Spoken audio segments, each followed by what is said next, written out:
Welcome, everybody, to another episode of the Melee Madness podcast. Hey, I am Melee James. Last I checked. And wait, what? What do you mean? When did you check last? I don't know. You know that episode of The Tick where he gets hit in the head and he changes personalities with every hit? I feel like that's going to happen to me. So I'm Melee James for now, but who knows? An anvil's going to fall on my head and I'm going to turn into Lord Reginald of Melee games. You'll be like Melee Jeffrey or something. Melee Jeff. I'm Melee K. Let's not confuse people too much. Okay, perfect. And I am Melee Jeff. Jeff Knows Best is... as you know, if you've watched our Jeff streams. All right. I'm Jeff. Let's get started with our plays of the week. Who wants to start? There's only two of us. Who wants to start talking about what games they've played? You or me? I'm going to start because I don't have a lot to report back. All right. Okay. And the reason is because I've kind of talked... What did you say? I said that's your name because you said K. Oh, yeah, I guess so. I don't even think about that. You were like, K. It was so, like, insistent. I just had to point that out. I'm already ruining everything. But that's why it's called The Madness Show. Anyway, so what the fuck have you played? Yeah, I mean, okay, so last time the helicopters had come in. All right, Kay has got Final Fantasy 16. We got that report last time. I still have been playing that a little bit, but that was more at the beginning of last week. So pretty much right after the last show, I was still playing it a bit, but it's on hiatus for a little bit. So not much really to report there, but the game is still good. I still recommend you play it if you haven't already. Final Fantasy, good. Shocked at how poorly the sales are going for it. That's a whole other story, but buy the game. It's not bad at all. Yeah, it's super Maybe it's weird. Baldur's Gate's fault. I don't know. Yeah, it's super weird that the this is probably the most appealing to me Final Fantasy since ever. But it's not appealing enough to hook me in. It hasn't got me hyped to the point where I need to play it. I'm busy playing old shitty games no one cares about. But why is that? Why is nobody caring about this Final Fantasy? Is it because it doesn't know what it is? And it's like, we're a little bit of Witcher, we're a little bit of Spectacle Fighter like Devil May Cry, we're a little bit of Final Fantasy, and so nobody wants it? Yeah, I think they kind of shot themselves in the foot because they were advertising this as like, it's not another Final Fantasy. It's not your mom's Final Fantasy. You know what I mean? Like, they're pretty much being like, it's not like the one that you grew up on. So I think that turned off a lot of Final Fantasy fans, which normally would have been the people that were purchasing that game. I would be interested to see actually if there's like any kind of polls that have been made, just like to see how many people are Final Fantasy fans that purchased this game versus how many people were new players to the series entirely. Because I think that would be telling on why the sales are what they are. If, like, a majority of your sales are all new people coming in and it's not really Final Fantasy fans, there's your answer. You're not selling gangbusters like usual because all the Final Fantasy fans are like, fuck this, I'm out. So that could be the reason. I think, yeah, really just, like, pushing that narrative of, like, oh, it's, you know, it's not the same as your other Final Fantasies. We're going in a different direction. It could have harmed it.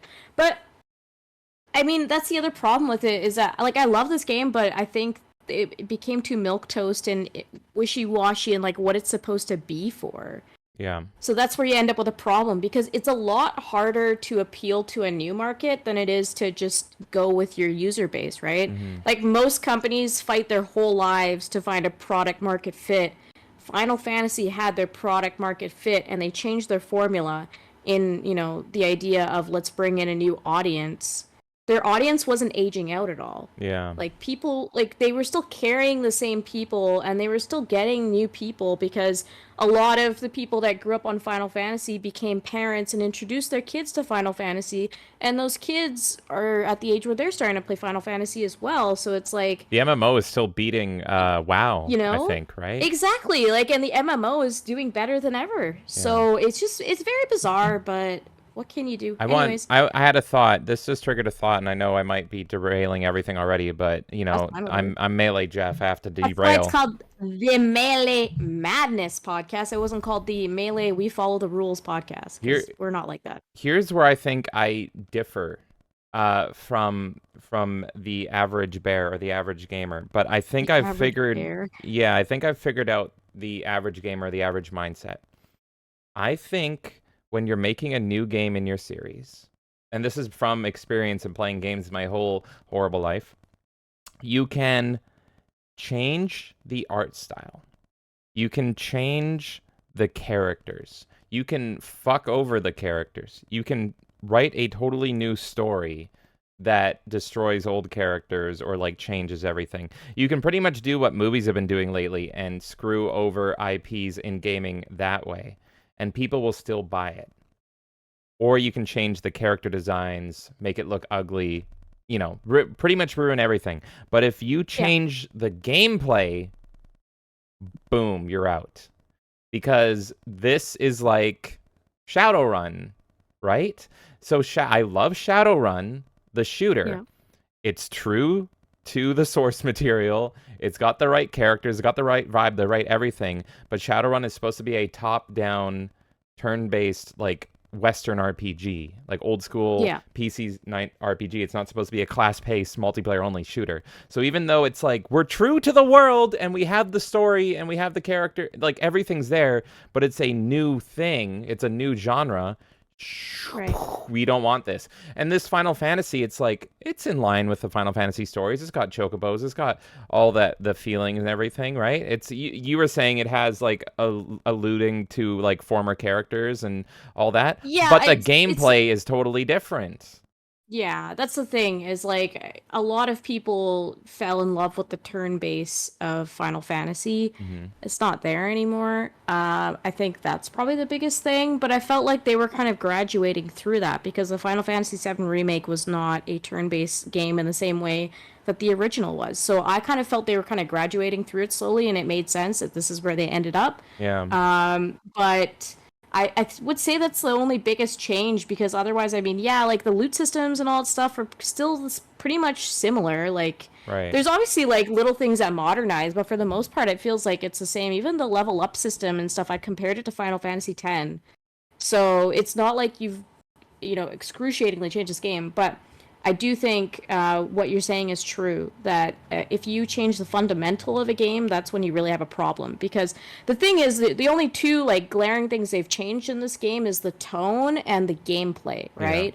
So it's like, how do we know really until we see another game in this format if it has the same like gameplay, but the story is a lot more like a Final Fantasy IX or something, which feels a lot more vibrant. Yeah. That could be a good indicator for us on like what part of it is not selling. But yeah, otherwise, what I was saying on the last episode was that like this game has nods to Final Fantasy fans, but it's not in your face for people that don't play Final Fantasy. I Mm-hmm. think like for you, you probably would have noticed the chocobos right away because that's kind of tied into pop culture. But there were other things that I noticed. There's a character named Sid. To me, right away, a siren goes off. It's like Fire Emblem as well. They have Anna, who's the merchant in every single Fire Emblem. So when I see the name Anna, I'm like, oh, it's Anna. So Yeah. Sid is the same thing in Final Fantasy. So like there's little things like that, and then there's things I don't want to spoil, but they also do give nods to Final Fantasy. So it could be either the like I don't think the swearing is really a big deal. I mean, unless their mark is predominantly under 19, but Yeah, like it's even it's then, also I the don't feel like that first was a big deal. it's the first M-rated one as well, right? So, Yeah. but they have an aging audience, but then they also have a youthful audience, but like would an M rating versus a T rating really cut off that many people?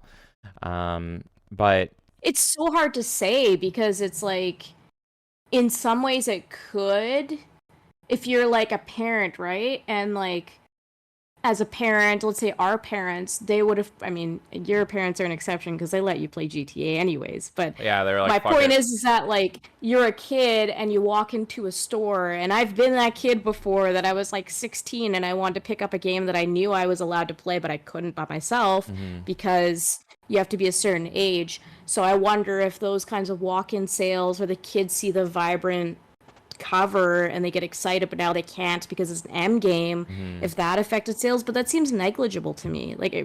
I really feel like there's a core audience that's already above the age, and then there's parents that would have bought the game for their kids if they really wanted to. But I don't think this game is advertised to kids at all. So Yeah, it's you're gonna, just as a parent, you're gonna show the classics, right? Like you're gonna yeah. show 7, 8, 9, maybe 1 and 2, but like It could even be you a wouldn't show this. oversaturation of Final Fantasy because we have the 7 remake, we have the MMO, now we have this, and people are like, which one do I devote my time to? But the thing Well, and is, then you have the next part of 7 coming out as yeah. well. So are people holding off for that instead? And they're like, oh, my fill now is like the rewriting of Final Fantasy 7 instead of learning a whole new story, a whole new characters. That could easily be it too. Because that's another thing with adulthood, right? Is that a lot of us talk about like, we like those contained stories now. A lot of us don't like the open world anymore. We've reached that time in our lives where it's like we've got jobs, we've got, other commitments, whether you have kids, whatever it is, right? There's Yeah. so many things that people have as responsibilities now, so they don't want the games that are like super open world or whatever it might be. They want really contained stories or stories they already know, Who has time for whatever it 500 hours is. in World of Warcraft anymore? Exactly. Yeah. But the thing is that it could be a misconception because playing this game, it doesn't feel super open world. But if I were to look at the title, like the cover of the box, it does look like it's supposed to be super vast open world game like a Witcher game. Hmm. But if you actually play the game, I told you one of my complaints was like, "Oh, I can't even explore the map. I literally just click and it teleports me." Like Yeah. It's so it's they deceptively didn't market that linear. properly. Yeah. Yeah. I just I can't get over that I had an epiphany in this conversation, and I think I found I am usually someone that contrasts what everyone likes or dislikes or something. But I just literally in this moment I had a epiphany of like maybe that's another way I differ from the average bear is that people will I don't mind when a series will change up gameplay as long as they Yeah. keep the story and the characters consistent. As long as they don't step on the characters' toes. And it's like, yes, gameplay is the most important thing, but I'm very much a variety gamer. I don't need the same thing over and over and over again. I love shooters, collectathons, action RPG. I'll play whatever. So it's like I Yeah. will play a new main game in your series that is a totally different genre as long as you are continuing the story properly. And this just reminded me of me being a Mortal Kombat fan this year. I'm a like behind you. There's our huge Mortal Kombat collection between Scorpion and Sub Zero.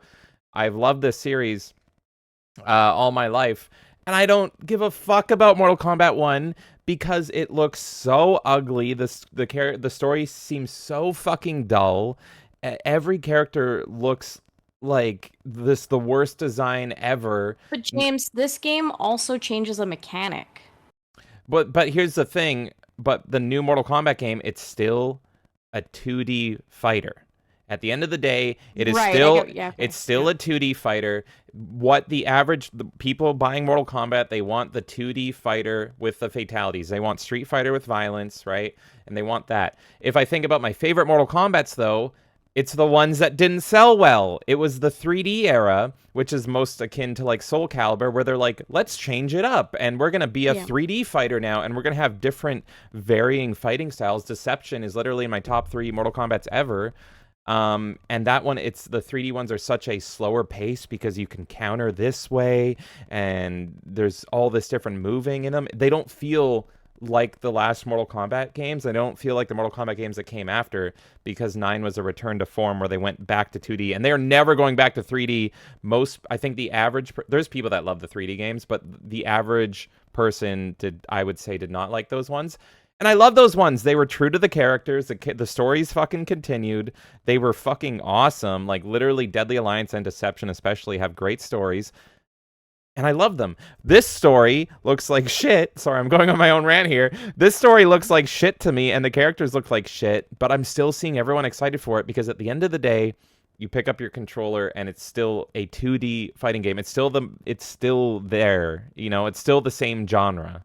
I So can see what you're saying, and I see how that does correlate with this because my mind went to, well, there's a completely different mechanic, which in my opinion, it completely changes the gameplay of Mortal Kombat. Like The for me, assist it's not, stuff, yeah. it doesn't play like a regular Mortal Kombat to me. Hmm. But what you're trying to say is that you're not changing it from like a turn-based to like a live act, you know what I mean? Like you're not going Yeah. from like, oh yeah, you can just run around and hit stuff and hack and slash versus a turn-based. This is just like an extra mechanic in the fighting mechanic that exists. This is You their still have way. that like fight and Yeah, yeah. the cameo system is their way of adding a new gimmick to this game specifically, because I think the average, the modern game designer that's making a sequel to a long-standing series, they're going to be like, well, the game has to stay the same, but how can we make it different enough that we can market it differently? Right. And so their thinking, which I totally disagree with this time, was what can we add on top of our 2D fighter? And so they added in the assist mode, which I thought felt fine in Injustice. I just hate how it works in this game. And again, my main complaint going to the story is like I'm seeing like Kano fight with Sonya Blade, and I'm like, they're supposed to want to kill each other all the time. Why are they assisting each other? And then you can make the argument, well, it's like, well, you can have Jax and Sonya fighting even though they're supposed to be best friends. But there's just something about But seeing any like, tag team fighter is gonna have that though. Like Marvel vs. Capcom 2, one of my favorite fighters. You can literally have any characters mingle between the X-Men, between like yeah, Iron Man, I don't whoever. know. Like you It's can just have it's like weird in Ryu the fighting with whoever. So yeah. it's like that's just the nature of a fighting game, and you're kind of creating these fantasy matches. But I get what you're There's saying. something If you're weird in writing the a story like presentation that, of this one. There's just something weird how they're right? presenting it, because it's not like they're snapping in and out like a game. Like they're standing next to each other at the start But screen and the end screen. I don't know. what would you have them do, Arbiter? Like, you know what I mean? Like, What would you have what, your like, arbiter do? Yeah, I don't know. I yeah, like, I just, because what's the alternative? Oh, only pairs of people that are logical with each other can be on the same team. Do you know how many people No, would I don't know. complain about I that? don't know. I feel like I would almost feel better if they were more snappy and they just came in and out and they were fucking gone. But the assist fighters, they all have like tag team X-ray moves now, and so you're seeing these two people like work together, and then they come in together on the opening screen, and then they exit together when they win, and they do all their fatalities together. In Marvel Right. vs. Capcom, it's really more like a call in. Fucking Magneto comes in, da da da da da, leaves, and it feels more like you're using a power up rather than you're actually teaming these two characters together. I don't know. It's just weird. I'm just having the epiphany of like, this is why my brain is broken. And You gave me an epiphany. I've thought of a new segment. what's that? What the fuck are we not playing? What the fuck are we not playing? Yeah. Oh yeah, because we're supposed to talk about games we are playing. No, it's perfect because there's so many games that you and I refuse to fucking play. And it's like, what game are you mad about this week? Well, I'm never gonna fucking play Fortnite because I'm gonna this is play Mortal perfect. Kombat 1, but it's gonna be ever since Mortal Kombat 9, they've been doing a thing of like, if you know, you know. It's like, hey, if you just wait like a year, they're gonna release a version of it with all the DLC. So if you're just Right. patient and if you don't have any hype, I loved Injustice 2. I just fucking waited for the complete edition. So it's like, why not just wait for the complete edition unless you really, really, really want it right now? And Yeah. 9 times out of 10, I can wait. and this one is, not only do I want to wait, I want to wait until that complete edition is discounted. So I'll wait 2 years to fucking play it. I think it'll be less than that. Yeah. So The Injustice 2 cycle was pretty short. yeah, it They wasn't even a had year, was it? yeah, they had Injustice 2 come out, and then I think within 6 months they had a Legendary Edition, which I believe was the edition that we ended up buying. Hmm. And it was on sale another few months after that. So within 9 months I'm paraphrasing, but it was about 9 to 10 months if I remember correctly. Yeah. So yeah, definitely. I think it's gonna be shorter because all cycles are shorter now. That's a whole different thing. I know. And another game that's just popped in my head, and it's kind of related to my thinking, is one of my favorite games ever, Brutal Legend. Brutal Legend, the main complaint everyone had is that it's primarily an open world action game, and Yeah. you're just pressing XXXYYY and you get sucked and you're attacking people, but all of the boss fights turn into a completely new game, and they turn into this weird third-person RTS where you're flying around the map and you're telling units to go there, and it only exists in the boss fights. When I played it before reading reviews, I'm like, this is fucking great. I'm getting 2 games in 1. Yeah. Everyone else was like, this is horrible. You spend the whole time like doing this, and then only the boss fights, suddenly it's an RTS game. But I was like, this is, I don't know. Again, it goes to why I like It Takes Two, Joseph Fares. It's like, this is funny that give me new. You brought that up. Give me new. Because the 2, well, there's 3 games that I've been playing besides Final Fantasy, and 2 of them also kind of fall into this category of changing the mechanics up a bit. Mm-hmm. So one of them as well. So it's funny because Final Fantasy is supposed to be the shortest discussion, but that ended up being the longest one. My bad. I crashed this podcast with no survivors. I prefer this because I would rather we just have natural conversation instead of us being like, I played this game. It was great. I just had, I learned more about myself by hearing you talk about Final Fantasy. That's great. That's great. That's why we do this kind of stuff. And, you know, I hope that anyone watching can discover something about their gaming taste as well. Again, like, I've been gaming for what? I'm going to say 26, 27 years at this point, probably conservatively, and I'm still learning things about myself. I spoke on one of our streams recently about how I never played shooters when I was younger, and then I started to like get exhausted of the kinds of games that I normally played, which is more the JRPGs, more just the Japanese titles in general. I felt kind of burned out, and I wanted something different, and so I started diving into like the Western titles in the, you know, the early 2000s that fantastic. That's like the golden age of Western gaming. So we're able to like show each other things, which is so cool. Because shooters are my main genre. I've actually taken breaks from shooters, and then you show me games.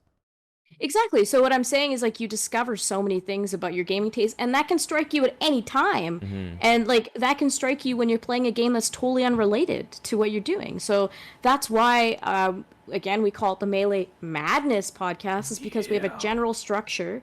But 9 times out of 10 so far, or I should say 4 out of 5, because we're on episode 5, we end up having a deeper conversation in the front end. Slim Jim? Oh yeah, Melee Madness podcast. Dig it, brother. Brought to you by Slim Jim. Yeah. There you go. Hell yeah. Not actually brought to you by Slim Jim. No, it's not. And my point is like part of the great thing about this podcast is it's our dumping grounds, right? Like this is where you and I talk about whatever. This is our Bob the Builder section. This is our dumping grounds. There you go. Is that it? No. You can make that the title. Our dumping grounds. This is our dumping grounds. No, but I mean it in a sense of like this podcast we specifically made as a chance for you and I to just share what's on our mind about video games. So we don't get the opportunity in the streams all the time because it depends on what we're streaming, what the topic is that happens to come up at the time. We have 3 structured topics in case we don't know what to talk about, but usually you and I could just go off. We could have no structure whatsoever.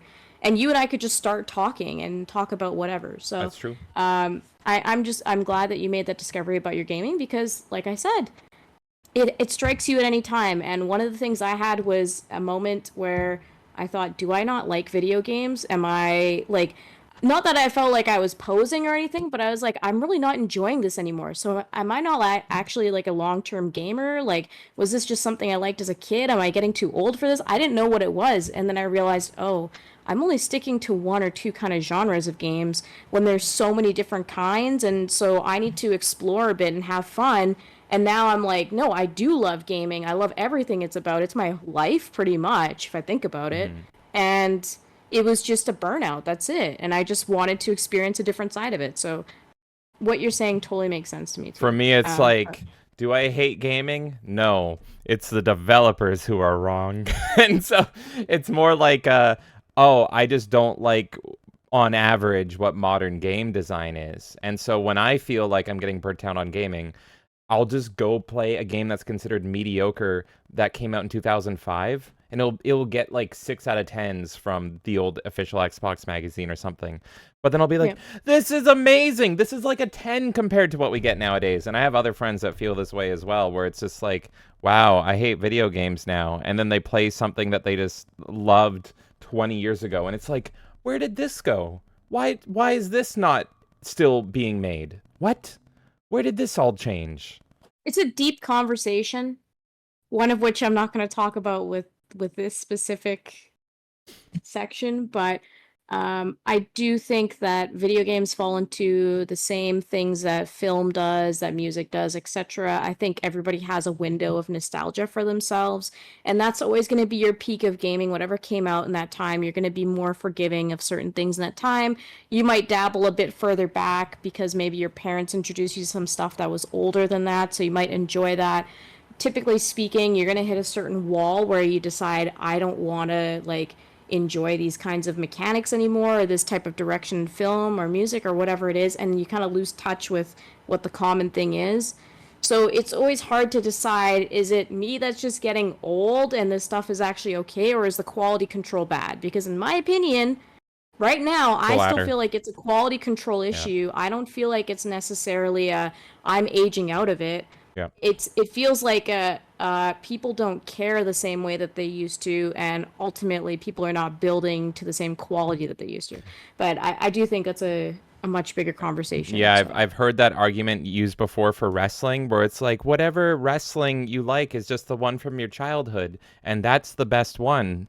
And then it's like, no, Attitude Era, peak WrestleMania 17. That was a peak. Everything else since has been shit. yeah, But move then on that very is a quickly. different. That is the other side of people being like, it's whichever one you enjoyed as a kid, and it's like, nah. Well, like we're '90s kids, right? So like Gross Out and all that kind of stuff, like we still find charm in it. And then for me, like Spike TV is like the peak of like TV. Mm-hmm. You Mm-hmm. know? And so it's like Spike and G4 and all this stuff for me is like the best TV can get. And Yeah. now I hate everything on TV. So it's just hard to say, right? There's kids that grew up on reality TV and all this stuff like Jersey Shore type stuff, and they're like, this is the best thing ever. Everyone has a different era of what they care about, right? Our parents grew up on soap operas. They love it. So anyways, that I just feel like it's a ongoing debate of like, are we aging out of it, or is it that the quality has changed? I stand on the side of the quality. Mm-hmm. Okay, let me go on to my games. I'm Oh so yeah, sorry. what games have you played? Final Fantasy 16. Oh, good. All right, moving on. Pikmin 4, I've been digging into quite a bit. That one's an ongoing one, and we had a full-blown Pikmin mania last time, so I won't dive deep into that. But I will say that some mechanics change at some point in that game a little bit, and it has kind of knocked it down a peg for me. So let's see. Let's see how it Yeah. goes. I still love that game. I still think it's one of the best Nintendo titles of this year, but let's see where that goes. Yes. Pikmin's still great. I know exactly what you're Um, talking about. I don't know if it's a spoiler or not, so I won't dive too much into it. But in terms of the core game, there's one level, and luckily it's only one level that just is like, "Oh, you were having fun? You're having a good time? Face the fucking wall. No good time for you." And it's like, where did hell come from? Why did Satan knock on my door today and interrupt my Pikmin? That's what that one level yeah, feels like. But then when you're yeah. done it, never happens again. And then I won't talk too much. I don't know if it's a spoiler. I don't know if we can talk about it or not. But yeah, there is a part in Pikmin where it's a whole segment, and it's debatable if you even need to play it or not, where I was screaming. I was screaming. It was kind of fun by the end of it.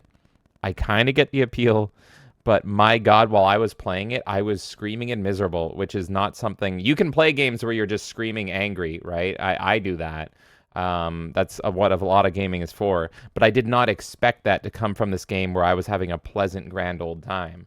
So to fucking Yeah. get hit with a curveball out of left field, being like, are you what? Suddenly we're playing Pikmin Souls here? What's going It's pretty much on? a difficulty spike that you're speaking on, which I don't think is necessarily a spoiler, but I will say we should hold back on talking about it too Yeah, much. yeah, sure. Because my opinion on it is that you don't really need to like do that. Just in the same way that like you saw me platinum everything, and like I was screaming. I Yeah. was getting so mad, and it's just like, why are you doing this? It's because I've done 99% of it at this point, and now you see the 1%, and I don't care. And that took me like 2 3 days, I and I think was going insane, and I had to do it. the way I personally base things, is I don't like going for the bronze, silver, gold, platinum in games. I always feel like that's extra optional. If you want to go for it, that's for you. That's fine. But for me, my goal is always just to see everything story content. And so this extra thing is story content. And Right, so yeah. I that's can why see it. I was like, I need to finish this. This is adding Oh my story. god, this is opening another can of worms, but like, okay, if you feel like the story content thing is okay, yeah, no, you know what? I will bring it up. If you think the story thing is a thing, what do you do with story-based DLC? Are you required to play Yes. through all story-based DLC Yes. in any game that you are a fan of? Yes. Me personally. You don't have. Okay. I'm not telling people. I'm not going around to people and being like, "Oh, you didn't beat the 18th DLC, then you don't love that game." I'm not doing that. Like, whatever. Yeah, yeah, I get you. For example, fucking hate you, Doom Eternal. Fucking hate you. And I beat the game. I beat the game. Actually, the fucking base game wasn't really that hard. I just hate the mechanics that they put into it. But the DLC is, oh god, they literally in the Doom Eternal DLC, this is the problem with, so what Doom Eternal does is it's antithetical to Doom's design. Doom's design is you can fucking kill anything. You are able to kill anything with any gun if you're hard enough. If you fucking go hard enough, you can kill anything. So by developing enemies that can only be killed with specific weapons, or they are on like a fucking QTE timer, or when they blink, that's the only time you can do damage, is literally antithetical to Doom's core design. It doesn't play like a Doom game. It's a Doom skin over like a weird rhythmy shooter Dark Soulsy fucking game, and it's like it drives me fucking nuts. But I beat, and with one-ups and platforming in my fucking Doom game.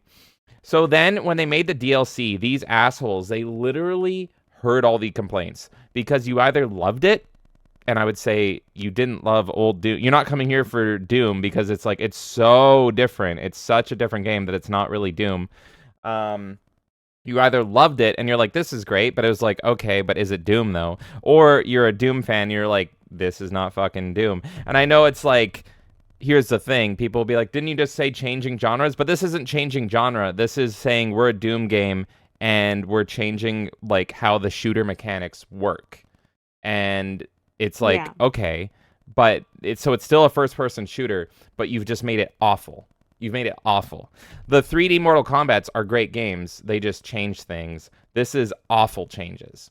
And so here's what the thing is. They heard all the complaints from people like me. They heard all the complaints. With the DLC, they went ahead and were like, oh, you didn't like that? We're going to double down. Everything you didn't like is now turned up to 11 and way fucking harder. And, oh, you don't like those enemies? You're going to encounter now 2 of them every time instead of just 1. Interesting. And it was like a big fuck you to the people that didn't like it. So to me, long story short, I beat the I don't game. fault them for that, by the way.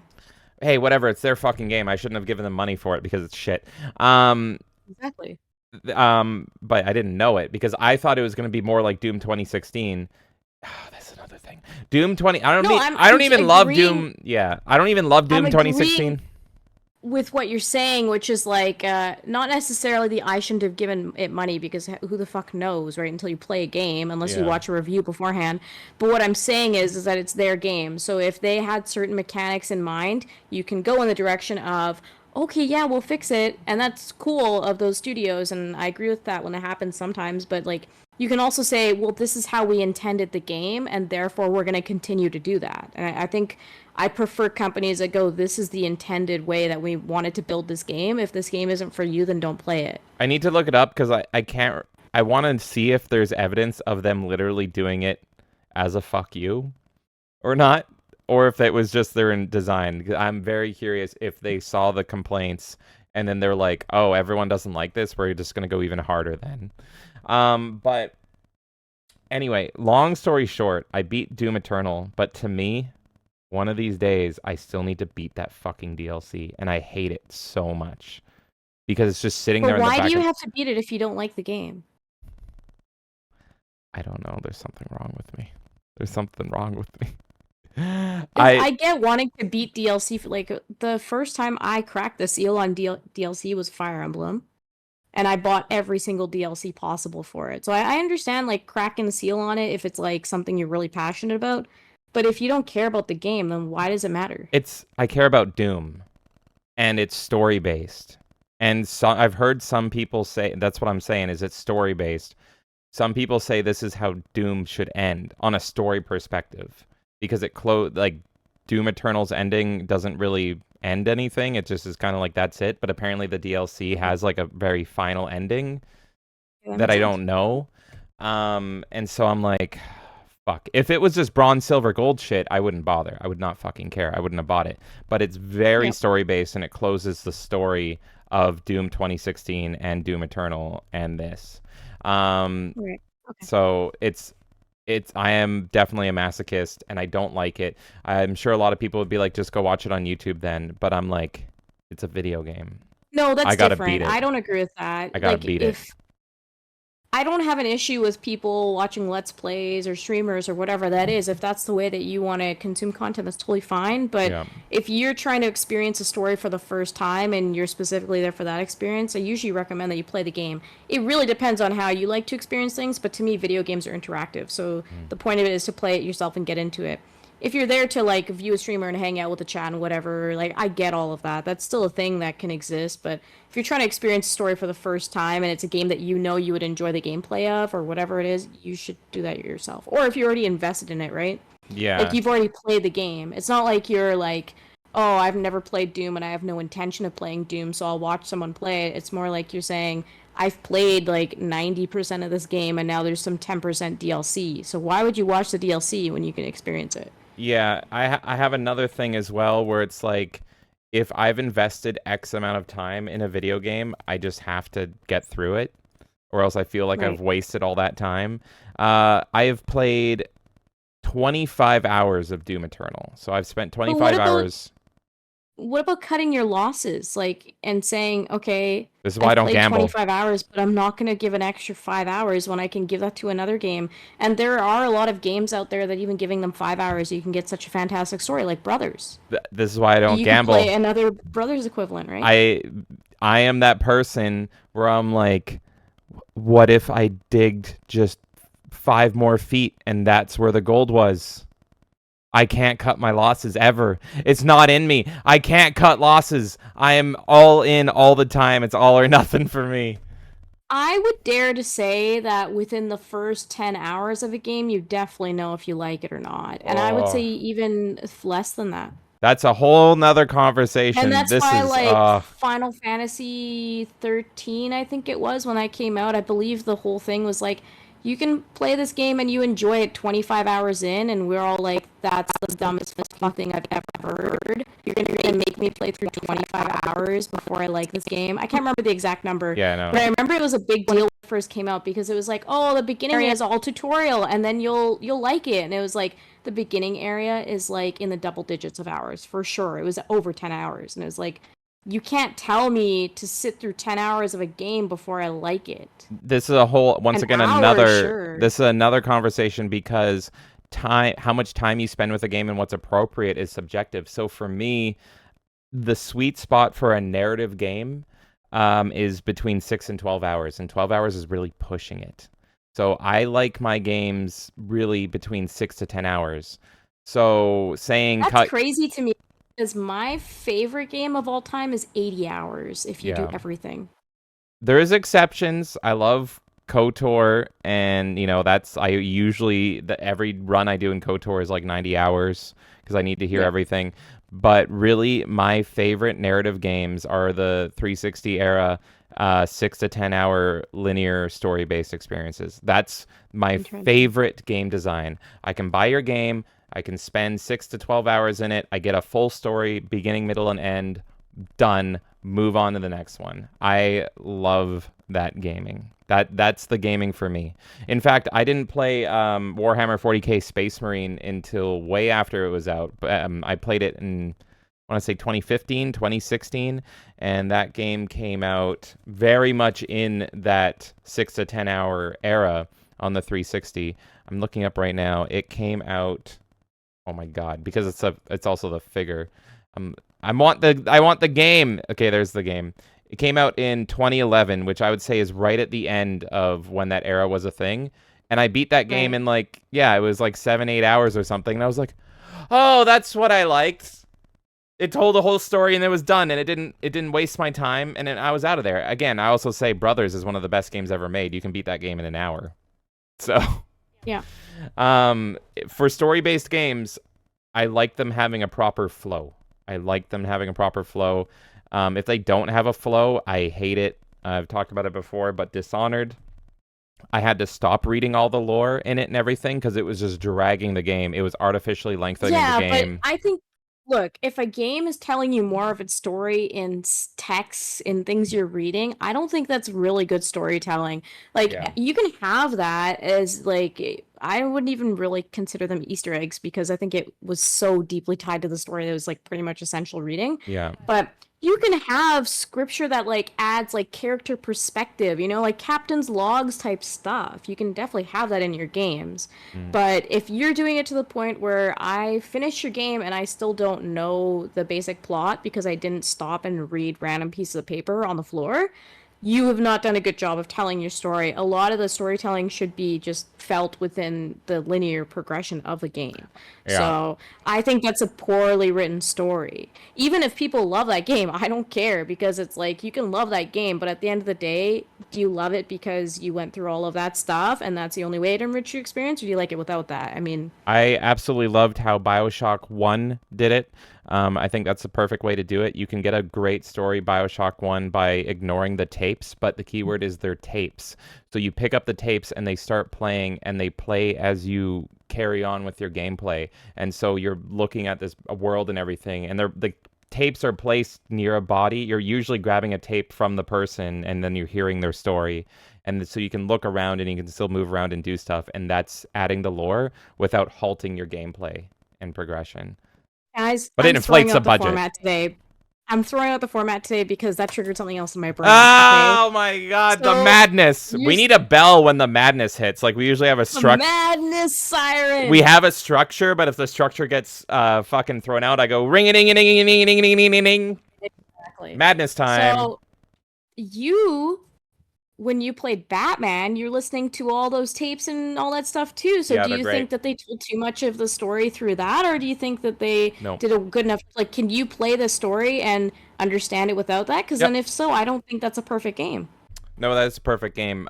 You can absolutely get an amazing story without listening to all those tapes. Those tapes are mainly for Batman fans to really give them more of the lore. Like the Harley Quinn tapes are pretty much a retelling of Mad Love, and you can play the game. You can play the game and still listen to those tapes. The reason I was stopping to listen to those tapes was so that you could hear them next to me and it wouldn't be interrupted by, "It's the Bat!" And then guys would come in and fight me, right? Or Joker would be going over the intercom being that like, one prisoner that was like, yeah, or Joker would interrupt it because the in-game dialogue that you can miss in Arkham Asylum will halt the tape. But the tape doesn't get erased. You can go back and listen to it. But I just made the personal decision to be like, I want to just listen to this tape, so I'm going to stop and listen to it, and it's great. But you can play those tapes, return to gameplay, and if you run into dialogue or a cutscene, it stops the tape, but you can just restart it. So perfect. okay, Perfect. yeah, okay, all right, I'll give you that. The only issue why I'm pretty sure Dishonored didn't make them an actual tape format and other games don't versus Arkham Asylum and BioShock is it heavily inflates the budget because then you have to go into hiring how many different voice actors. And Dishonored wasn't a super budget game. I think it was kind of more of a double A.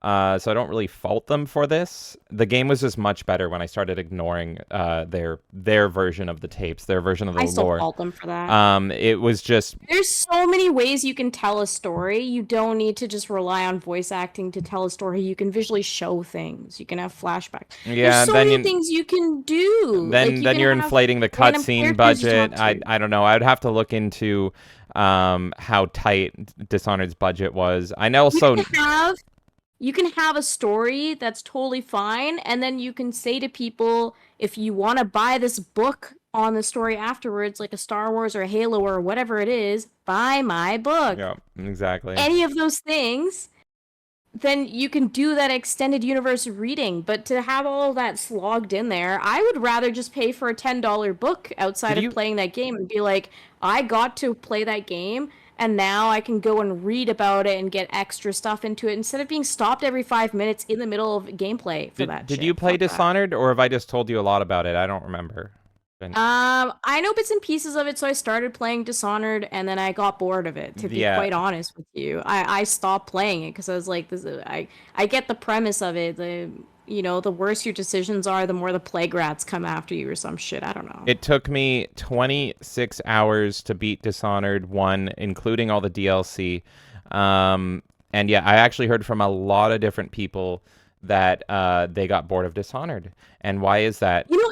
It's such a shame. I love the aesthetic of Dishonored so much. I bought the game, I started playing it, I got bored. You and I went to PAX. They had a Dishonored party. For Dishonored We 2. went on a Dishonored boat party It or was whatever really it was. cool. I don't know if you remember that. Oh, yeah. It was really fucking cool. And I was like, I'm stupid. I need to play this game. This is the coolest fucking thing ever. And then I went and tried to play it again. I still couldn't. So marketing team, kudos to you. The aesthetic is amazing as Yes. well for Dishonored. Everything is it should be like one of my favorite games ever.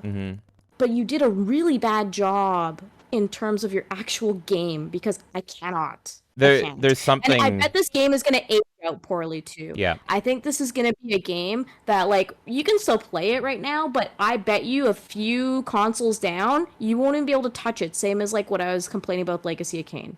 The interesting thing about Dishonored that I've always told people is it's a game that doesn't grab your interest. You have to, like, want to play it, and you have to want to put an effort into it.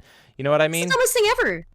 That's how it feels to me. And, like, because I didn't love it, so I had to start ignoring all that lore shit. So I missed so much of the story. By the end of the game, I was like, I'm not even really sure what's going on because I didn't read all that lore shit. But it is such a mixed bag. I see that it's actually got an overwhelmingly positive on Steam. I think that's pretty wrong. I think that's, what do they say the term is, rose-tinted glasses? Yeah. I think that's like people looking at it and going like, oh yeah, this was so cool and blah blah blah. And it's like, no, you probably just liked BioShock.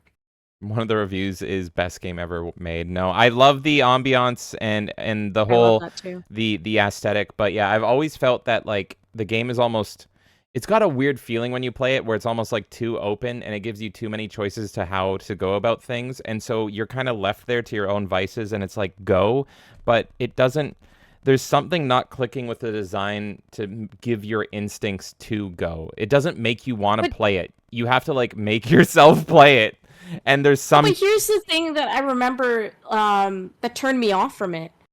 Is like, you can choose your own way, but then the consequence of that is a pretty big deal, isn't it? Because you can sneak around, which, if you don't like stealth games, that fucking sucks. I don't like. And then you get a better ending, right? And then if you don't sneak around and you kill people, doesn't the environment get worse? Yeah. So it's like, oh, if I want to play this game as I would, I potentially am going to get a worse ending, not because I'm making, like, good versus evil decisions or Jedi versus Sith decisions, but because of the way that I'm approaching gameplay. Yeah.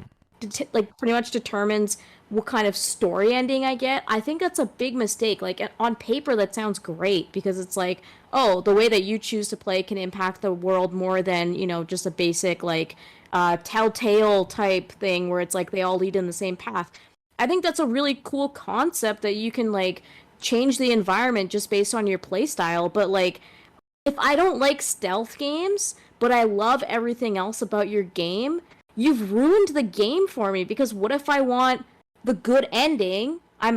Guys, again, I'm kind of paraphrasing because I didn't beat this game, but this is just my knowledge on around it. Okay, I don't like stealth games, but I want the good ending. Now what? Either I hate playing the entire game to get the good ending, or I play it the way that I want to, as intended, that most gamers would probably play it a little more loose, and then I get a worse ending. That makes no sense to me. You know what game did? Dishonored Bros, I am so sorry. You know what game took their choices in the gameplay design and did it better? Vampire. Actually, I like Vampire a lot, actually. Vampire is still a mixed bag. There's a lot of problems with it, but it took that Dishonored design of, instead of having moral choices be based around dialogue options. It's about your actions, but they were very specific actions. You still had a, do you kill this person or do you not? Another game that did it was actually BioShock 1, which you haven't played surprisingly, but BioShock 1... I started it, but I didn't like get through it. You totally got to play it. Just it's like kind of, it's considered like a gaming masterpiece, so you got to play it. I got to BioShock 1 by the time Infinite was out, and I just loved the Americana of Infinite so much, Yeah. and it was just so much more appealing, and having the companion and just the environment, everything about BioShock Infinite, it's probably in my top 100 games, I have to say at this point, because it's not like a top 10 for me, but it's really good.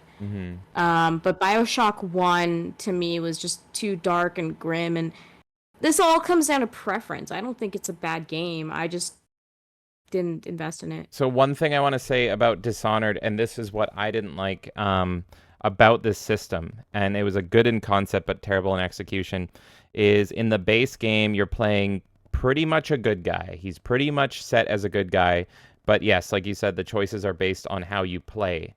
And it boils down to if you kill people or not kill people, and if you go full-blown action or if you go stealth. So I don't like stealth, but I played this game 100% stealth because I made the decision to be like, well, I have choices, but it's not like KOTOR where you're a blank slate. It's telling you how you are. So am I going to, in the opening cutscenes and stuff, so am I going to contradict that? So I went, no, I'm going to play how I perceive this character. So I did as little killing as possible while playing Dishonored, and it was so fucking tedious. I just wanted to kill everybody, but I restricted myself because I wanted the outcome of what I felt fit the character the best, and I didn't have a good time playing. I was excited for the DLC because, minor spoilers, the DLC is actually a prequel where you play as one of the boss fight characters in Dishonored, and I'm like, perfect. This guy is a villain. I'm going to play it totally different. And I was actually excited because I was like, I played Dishonored through being a little goody two-shoes, and not killing everybody, and I got the nice ending, la la la. This time, I am going to fucking kill everyone. And I had so much more fun playing the DLC because I was like, I'm a bad guy. This makes sense. I'm going to kill everybody. And it was a way more fun game, teleporting, just smacking people around, sending the rats in, blah, blah, blah. Here's the thing. It's not that it's not like KOTOR where you get light side, dark side ending. It's good ending or bad ending. So in Dishonored, the base game, I got the good ending and the good outcomes because I didn't kill anybody. In the fucking DLC where I'm playing the villain and I'm killing people, I got the bad ending. And I don't mean I'm a bad guy. I mean, I got the ending that isn't supposed to happen and is shitty. I got the shitty ending. And I'm like, he's gonna kill them. I either contradict his character one way or the other because you want me to do the good stuff, and the good stuff, you're telling me how to play your game. You're building this whole sandbox, and you're giving me all these abilities, but you're slapping my hand if I use your abilities. That's terrible. That's what I'm saying. That's the problem. I don't know the DLC. I never got to it, but I would assume that by the sounds of it, you're going off of perspective, so you would still want the good ending for that, like, overall, right? Like, it's because you're playing at the perspective of the villain, right? It's a prequel, so I figured I would lead in to the game as intended, but instead it gave me this alternate reality, which was the wrong ending. And I'm like, but he would have killed people. How does that make sense? And why do you give me all these cool powers and then tell me, no, you're not allowed to use them? But I think the other problem with this now, if you think about it, is a lot of games... The format's gone, guys. I'm sorry. The format is gone today. Madness! Because this is another big one. You're pretty much getting 10 anything goes topics today. A lot of games where you have these kinds of big decisions that change the outcome of a game often are blank slate characters. Mm-hmm. So that's why it feels okay to go in one direction or other, because you as the player are dictating the direction of the character, whereas by the sounds of Dishonored, and from what I've personally experienced, these characters already have their own story and their own personality, and you're just playing within the cookie cutter of what you think they should be because that's what was written for them. So that's where it becomes a problem. Can I just say I am so fucking sick of people not letting us just play a fucking villain. If you're gonna give me the choice, let me play the fucking villain. I want to be an asshole. I want to be a villain. And I said Vampire did it better, but here's what I didn't like about Vampire. It's totally worth playing. It's a very unique game. But you're pretty much a vampire throughout Vampire in like Victorian era London. You're in London, and it's a good action RPG. It's a little flaky, but okay. But you're a vampire, but he's a vampire that's like, oh, I'm a vampire. Woe is me. But you get decisions you can kill everyone, and I'm like, I'm a vampire. I'm going to kill everyone. That's fine if you want to be I'm a vampire and not kill anyone. Fine. Not me. What I want to do is murder everybody and enjoy it. So why not voice lines for that? Why not give me that direction? Instead, here's what you do when you kill people in Vampire. You're like, oh, I'm so sorry. I don't want to kill you, but I'm just so hungry. Num, num, num. Oh, what have I done? What? And it was like, can you not? I made the decision. I need to replay that game. You know why I need to replay that game? Because I'm going to pretend it's Angel and Angelus, and that game will make so much fucking sense. Yeah, I wanted to be Spike. I wanted to be fucking Spike. I wanted to be Lestat. I wanted to enjoy the kill. And this goes into another conversation. This is like Star Wars Battlefront 2, the EA one, being like, you're going to get an Imperial campaign. Finally, thank you. Oh, wait, you're only actually Imperial for 2 missions. And then you're like, oh, Empire, bad. Oh, I'm going to side with those rebels. And it's like, that was false advertising. So But you know where this all stems from. It's like a fear and culture of like, we can't let you enjoy being the villain. Yeah. It's a fucking video game. Let me enjoy being the villain. And you know, BioShock 1 actually lets you be the villain. And I'm the only person I know that went hard on that decision to be, because pretty much the whole decision, this isn't really a spoiler, is it's based around these little sisters. And right, the little sisters and these poor little innocent girls and all that stuff, but they have like, I can't remember, I haven't played it since 2007, but they have like the essence that gives people power in them, and it's like a double-sided crack. It's pretty much like you're addicted to it like heroin, but it gives you abilities. And the big daddies are protecting them. So when you kill the big daddies, the little sister is there left crying, and it's like a little sweet sad girl that's like, oh god, and all that stuff. And it literally gives you the decision to be like, do you rescue them or do you harvest them? And it shows it off camera. But it just shows your hand coming in, and it's like, fuck. I turned it into a game, and I'm like, well, time to kill another innocent little girl. Doop doop doop doop doop doop doop. And like everyone I know is like, you really, they gave you that choice and you really killed all those innocent girls? Yep. But it didn't do a thing like it didn't do a thing like Vampire where it's like, oh, I'm so sorry, I have to kill you. Num num num num num. And it carried on. If I'm gonna make those choices, lean into those choices. And that's one of the reasons I love KOTOR so much, because not only does it lean into those choices, but it does it in Star Wars. So I'm actually able to be dark side. That's what came to mind for me as well, because KOTOR, like, once you get to a certain point where you decide to go that way, it lets you. Yeah. And it understands that your character isn't going to have the same regrets that they would have while they were still making a modern KOTOR choices. By a modern BioWare, if I made those same choices, it would have forced my character to be like, oh, I really don't want to do this, but I have no other choice. Bitch, I made the choice. Let me do what I want to do. Exactly. That's why I don't want them to remake KOTOR. I've heard that's been tabled and put into development hell. Good. Stay in development hell. Goodbye. It doesn't need, the only times, here's another madness conversation. The only times that a game needs a remake is if the gameplay is outdated and hard to play, or if it doesn't work on modern systems. KOTOR runs fine, and the gameplay is so fucking secondary to that experience. The gameplay works fine. It's just like with Red Dead Redemption 1. It still runs flawlessly. It still plays great. You don't need a fucking remake. Don't let them muddy up the story and the characters with a fucking remake. You can play KOTOR right now and have just as great as a time as I did way back in like 2002. You don't need to remake it. Exactly. Exactly. Yeah. I think some people make the argument about the restoration mods, but as you and I both know, you can actually do that on Steam Workshop anyways. Yep. And if you want to know how to do that, please message us. We will help you do it. I've It is written a 100% guide. worth your time. For KOTOR 2, we have a written guide for it. If you haven't played KOTOR 2 yet, please experience it the proper way and use this guide. If you have played KOTOR 2 and you walked away like I did, where I was like, what the fuck just happened? Please play it again, but play it this way. We will help you get it set up.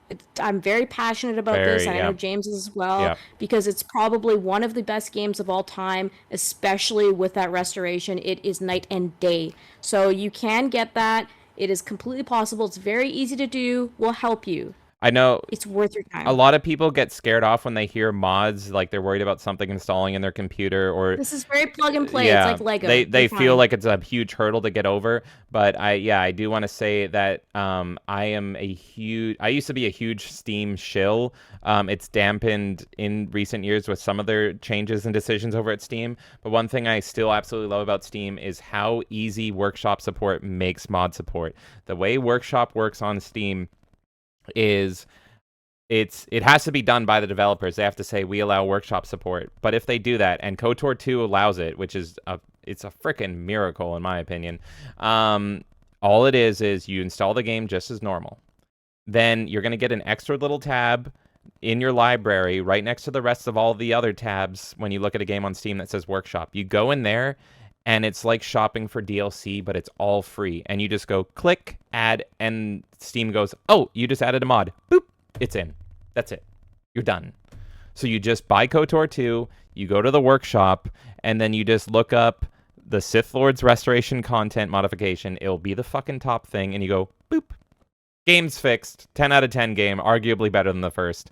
I also recommend doing the widescreen fix. I have a whole list of what you should, but really all you need is that restored content, and you just go click. It's an extra click. That's it.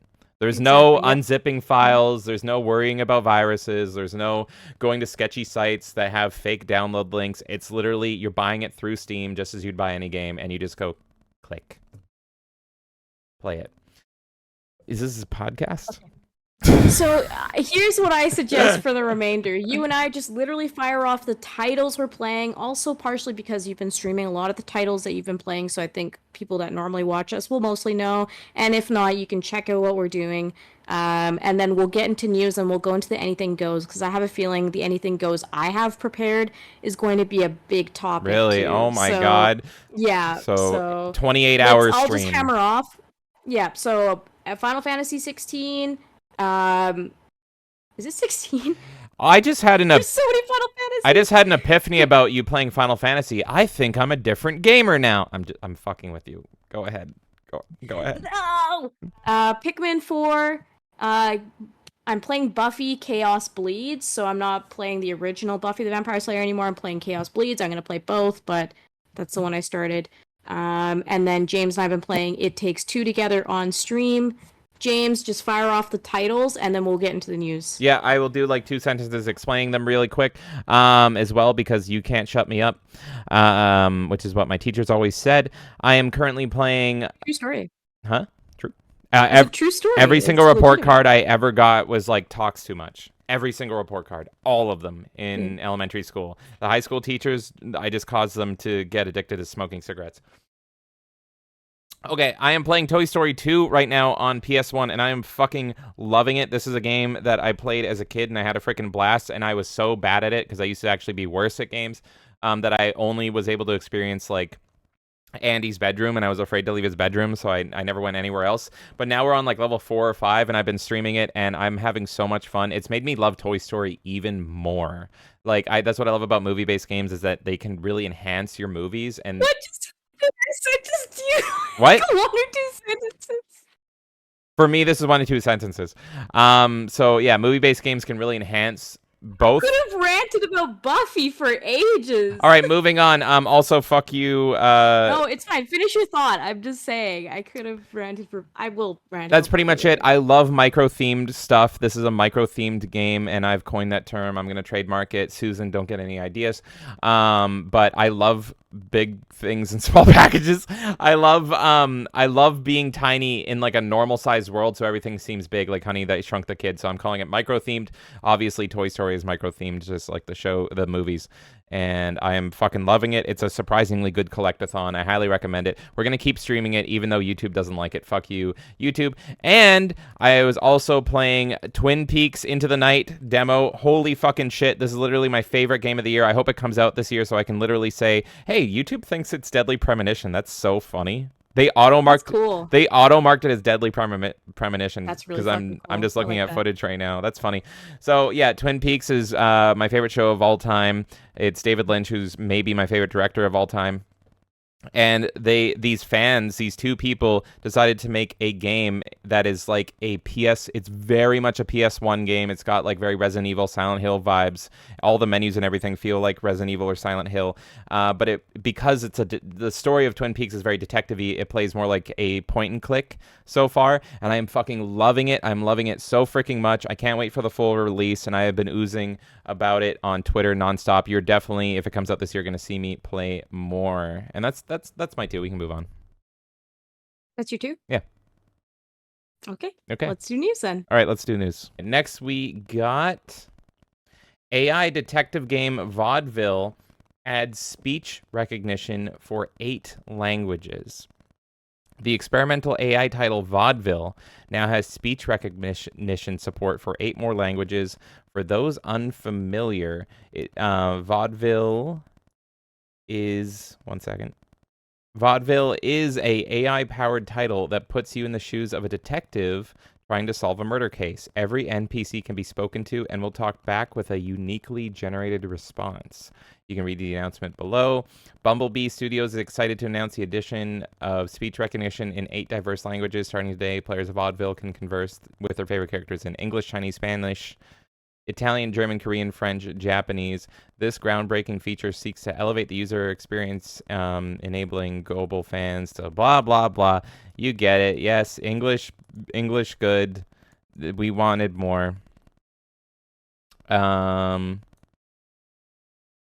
Yes, that's pretty much it. So I'm more interested in the fact that this game is a AI-powered title that puts you in the shoes of a detective trying to solve a murder case. I never heard of this game until this story came out. How do you feel about this game, Vaudeville? And it's all AI generated, so there's no one working on the lines. It's just there's AI in the game that will make generated responses to you. I haven't played this game at all, so I have no clue how it actually flows, but a few things come to mind. One, AI has very certain structure in the way that it speaks to you, and so this is going to get tired very quick. It's just going to go through the same Rolodex of text regardless, and it's not going to be like the best writing in the world. So that already is like a tick against a game that is going to use AI to form all of their like kind of branches of their dialogue. My other issue is that there are a lot of like open world type games that kind of promise this stuff already. So we've got like, I'm anticipating Starfield is going to end up in this situation. I don't know for sure, but Starfield is in a scenario where it's like they're promising more than they can give, essentially. Fallout 76 did the same thing. No Man's Sky did the same thing.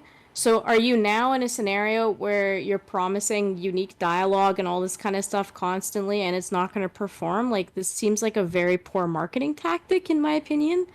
I don't know if this is a free to play. Like, what kind of game is this? Like, that would help me a little bit. Is it a free to play? Like, so I'm looking at this for the first time. Okay. And I was interested, but worried about the ramifications of this game beforehand. Now I really want to play it because it sounds hilarious. I'm looking at user reviews on Steam. It is a $25 Canadian title. It is sitting at a mixed 58% people recommend it, which is pretty fucking rough. Are we looking at like a VR chat formatted game, or is this like an actual game that's going to have a full story? Because that's what I have opinions on this, but that completely changes my opinions based on that. Will you let me read you some user reviews? I'm worried. Yeah, sure. Evan6716 says, half the time the characters just get mad at you and don't tell you anything. Do not recommend. Hold on, there was another one that was very funny. Dab doesn't recommend it. Gave the game the benefit of the doubt and tried to roleplay through text as an actual formal detective. The chief and the coroner gave me contradicting information within the first 10 minutes. This is exactly what I'm worried. See, that's what I want to understand is what is this game about? Is there a synopsis? Because the other thing I was going to bring up is like this whole like promising developing worlds, whatever, like Fallout 76, No Man's Sky, all this stuff. The other thing is, if you have dialogue that's dynamic in that way and you're trying to tell a story, how do you tell the story if you're not in control of what the characters are saying? That's what I want to know, is how important is the dialogue in this game? This important. Ed Numa Makion recommends the game. This is the review. Quotes, Nicola Grossman, I've heard of her. Next quote, Nicola Grossman, I've heard of him.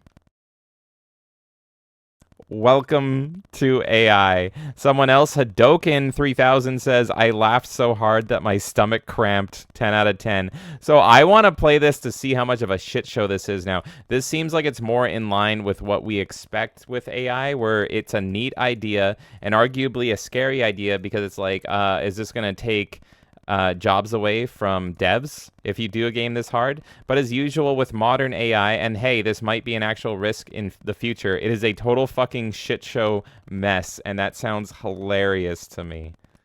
But yeah, it is effectively, from what I'm seeing, it's an experimental game, but imagine if LA Noire was all AI generated. That's what this game is.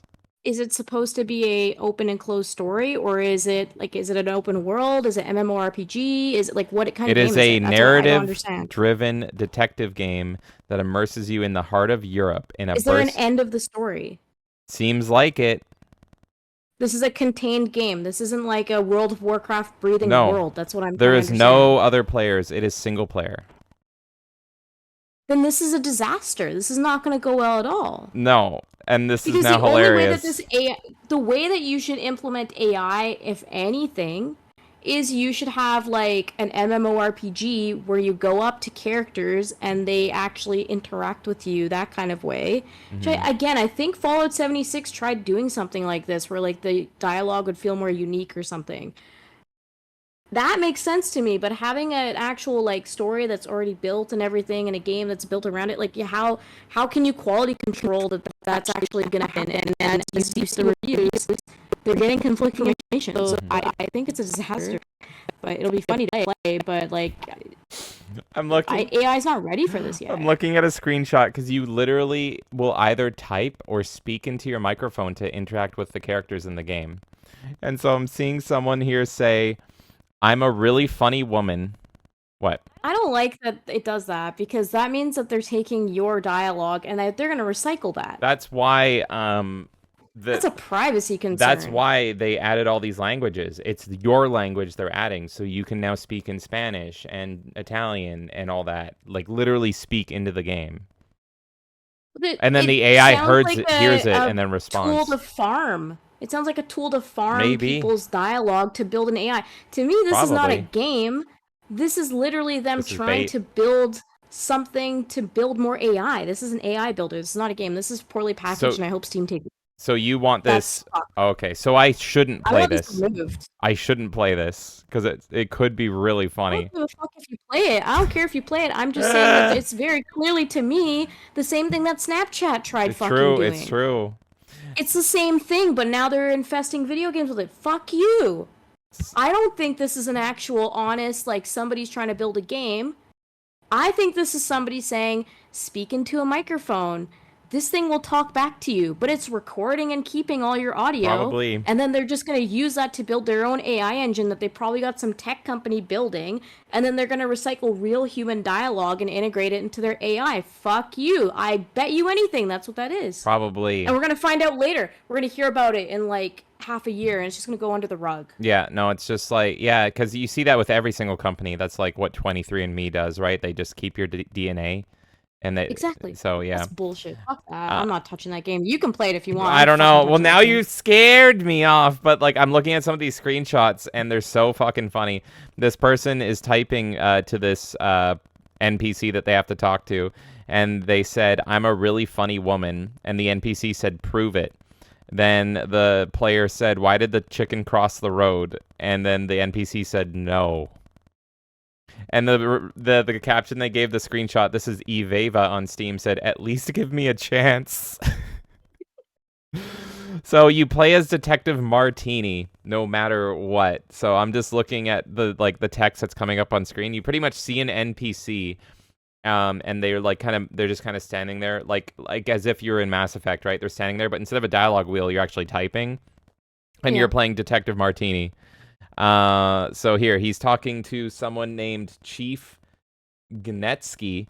And Chief says, "However, if you have a specific question or if there's something in particular you're interested in regarding Mr. Grossman, please let me know and I'll do my best to assist you, Detective Martini." And then the player typed, "Okay, going back to Marina, what's the cause of the death?" "The cause of Maria Jansen's death, you ask? Ah, yes, that's an important detail in the investigation, isn't it?" Yes! I think so. This is AI, though. I fucking hate AI. This is what AI does. This is my problem. Look, if this was an honest... I don't think it's an honest game. No. I'm just going to come out and say it. I don't think it's an honest game. We need to kill it.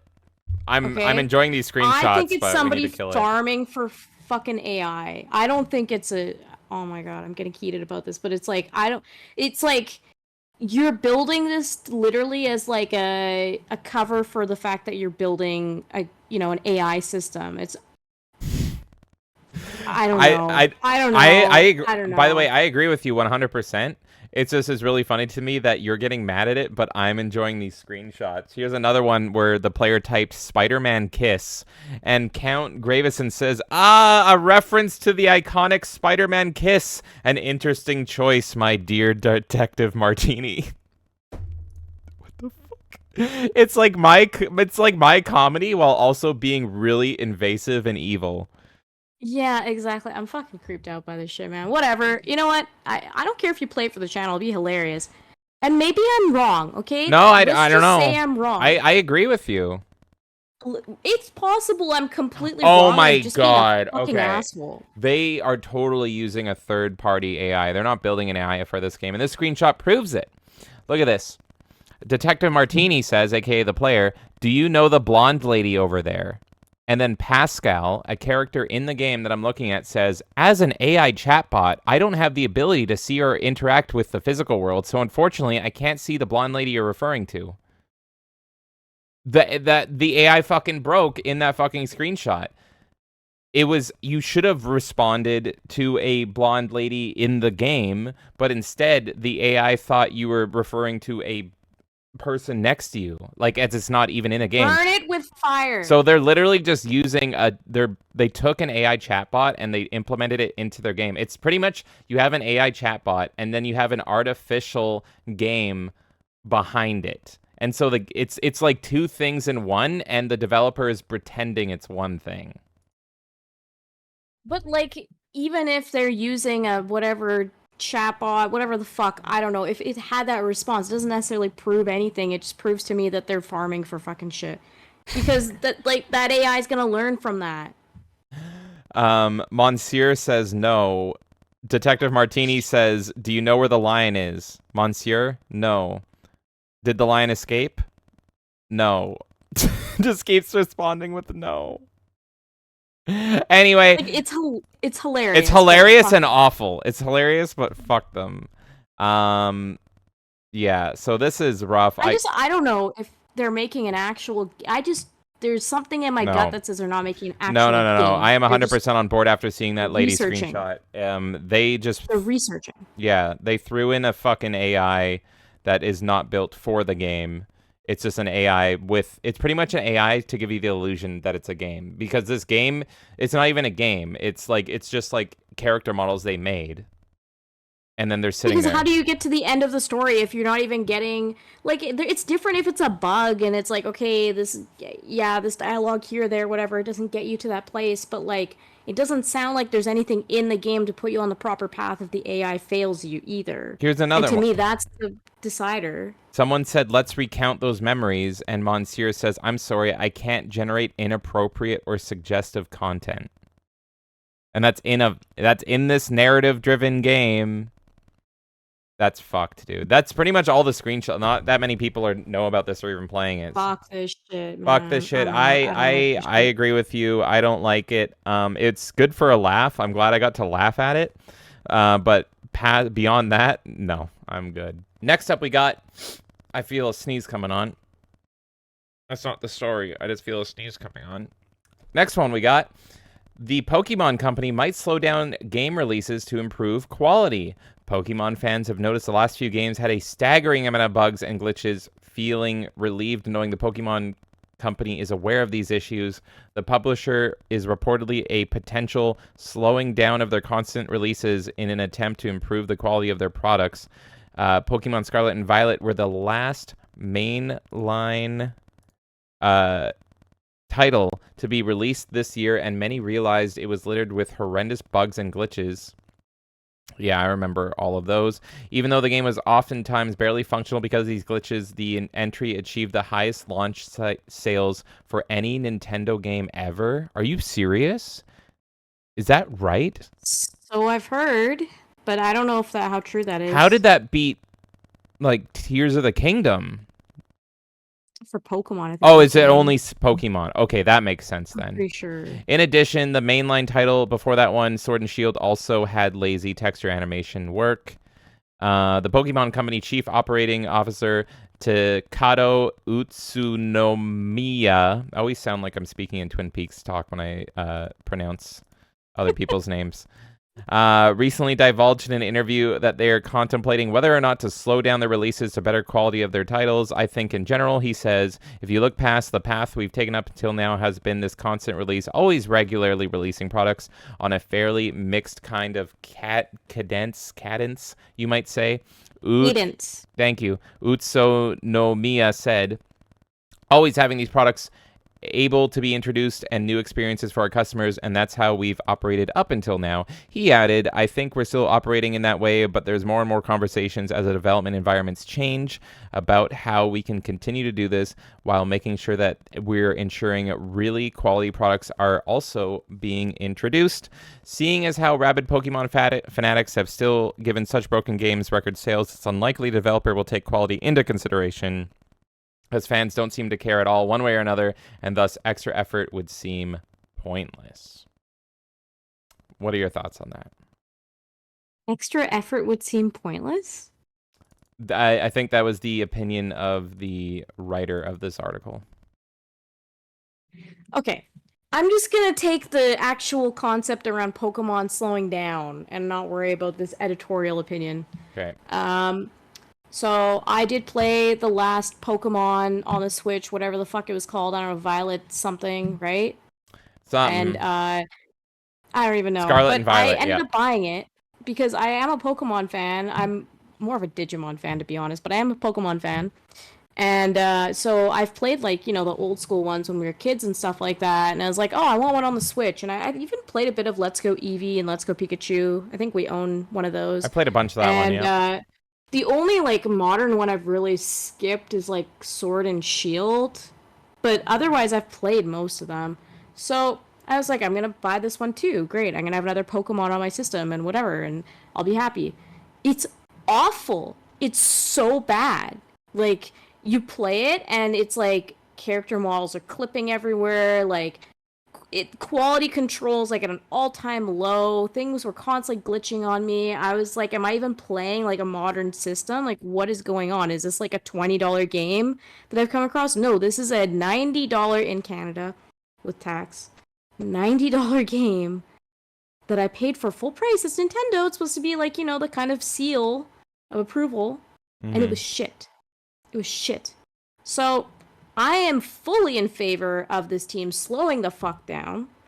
I think that the industry is also partially at fault because all of these companies are held to such a high fucking standard that they have to roll out games in unrealistic timelines that are impossible, right? Because it seems like the cycle for Pokemon is like every year. I could be wrong, but it feels like it's every single year. There's a new Pokemon around November. Mm-hmm. So you're making a team build a new game from the ground up within that time. I don't even know if you're reusing engines, anything, but I personally am in favor if the industry as a whole says, look, we need X amount of time to build a game, and they take that time. So if this company wants to say, we're gonna take 2, 3, 4 years to make a next Pokemon, but it's gonna be fucking amazing, please take that time. I completely support that, right? But I think right now there's a really bad quality control going on with the Pokemon games. The ones on the Game Boy play way better than these current Switch ones. I'm like stunned that it's even the same companies doing this stuff because the quality control is out of control. So my opinion is please take your time, slow down your calendar. Let's make good games again. Let's not just piggyback off the fact that our franchise is doing well because it's a well-known franchise. Let's actually give people games that are worth their time, especially for that price tag. And I know the price tag thing is relative because money is different to everyone, but still, in my opinion, it's like if you're not able to give me something that can run on the system, don't fucking release it. Yeah. That's Um me yelling. yeah. Um I I have a weird relationship with Pokemon. I loved it as a kid, but one thing I always thought was weird as a kid is I never associated Pokemon with Nintendo until like the Wii. And I was like, how is it that Pikachu is in Smash? And then I found out that Nintendo owned Pokemon. And I was like, what? Really? I went my whole childhood and loving Pokemon and thinking it was just a fucking anime. I never associated, and I still barely do, associate Nintendo and Pokemon together. And that's become even stronger in recent years with I don't associate Pokemon games as like Nintendo games. They're only on Nintendo, but they when I think of Nintendo games, I think of more or less incredible games, gameplay first, high quality, high caliber, and most importantly, very bug free.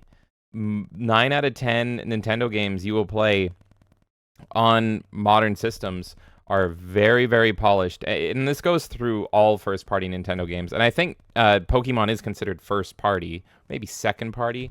But yeah, I always laugh about Pokemon games because they are such a lower bar compared to everything else Nintendo puts out.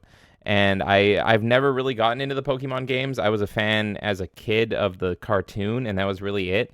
I've played and beaten one Pokemon game in my life, and apparently it was a bad one. I beat Y, and I really didn't like it. I just beat it because I put so many fucking hours in it, and I'm like, let's just get through this. It wasn't difficult. It was just boring as shit and dull. There wasn't even bugs in that one. But ever since they made the jump to like full-on 3D, it's like this company just doesn't know how to make it, and it's kind of shocking that Nintendo even lets this go through the door and stand along with the rest of their titles that work so flawlessly and so perfectly.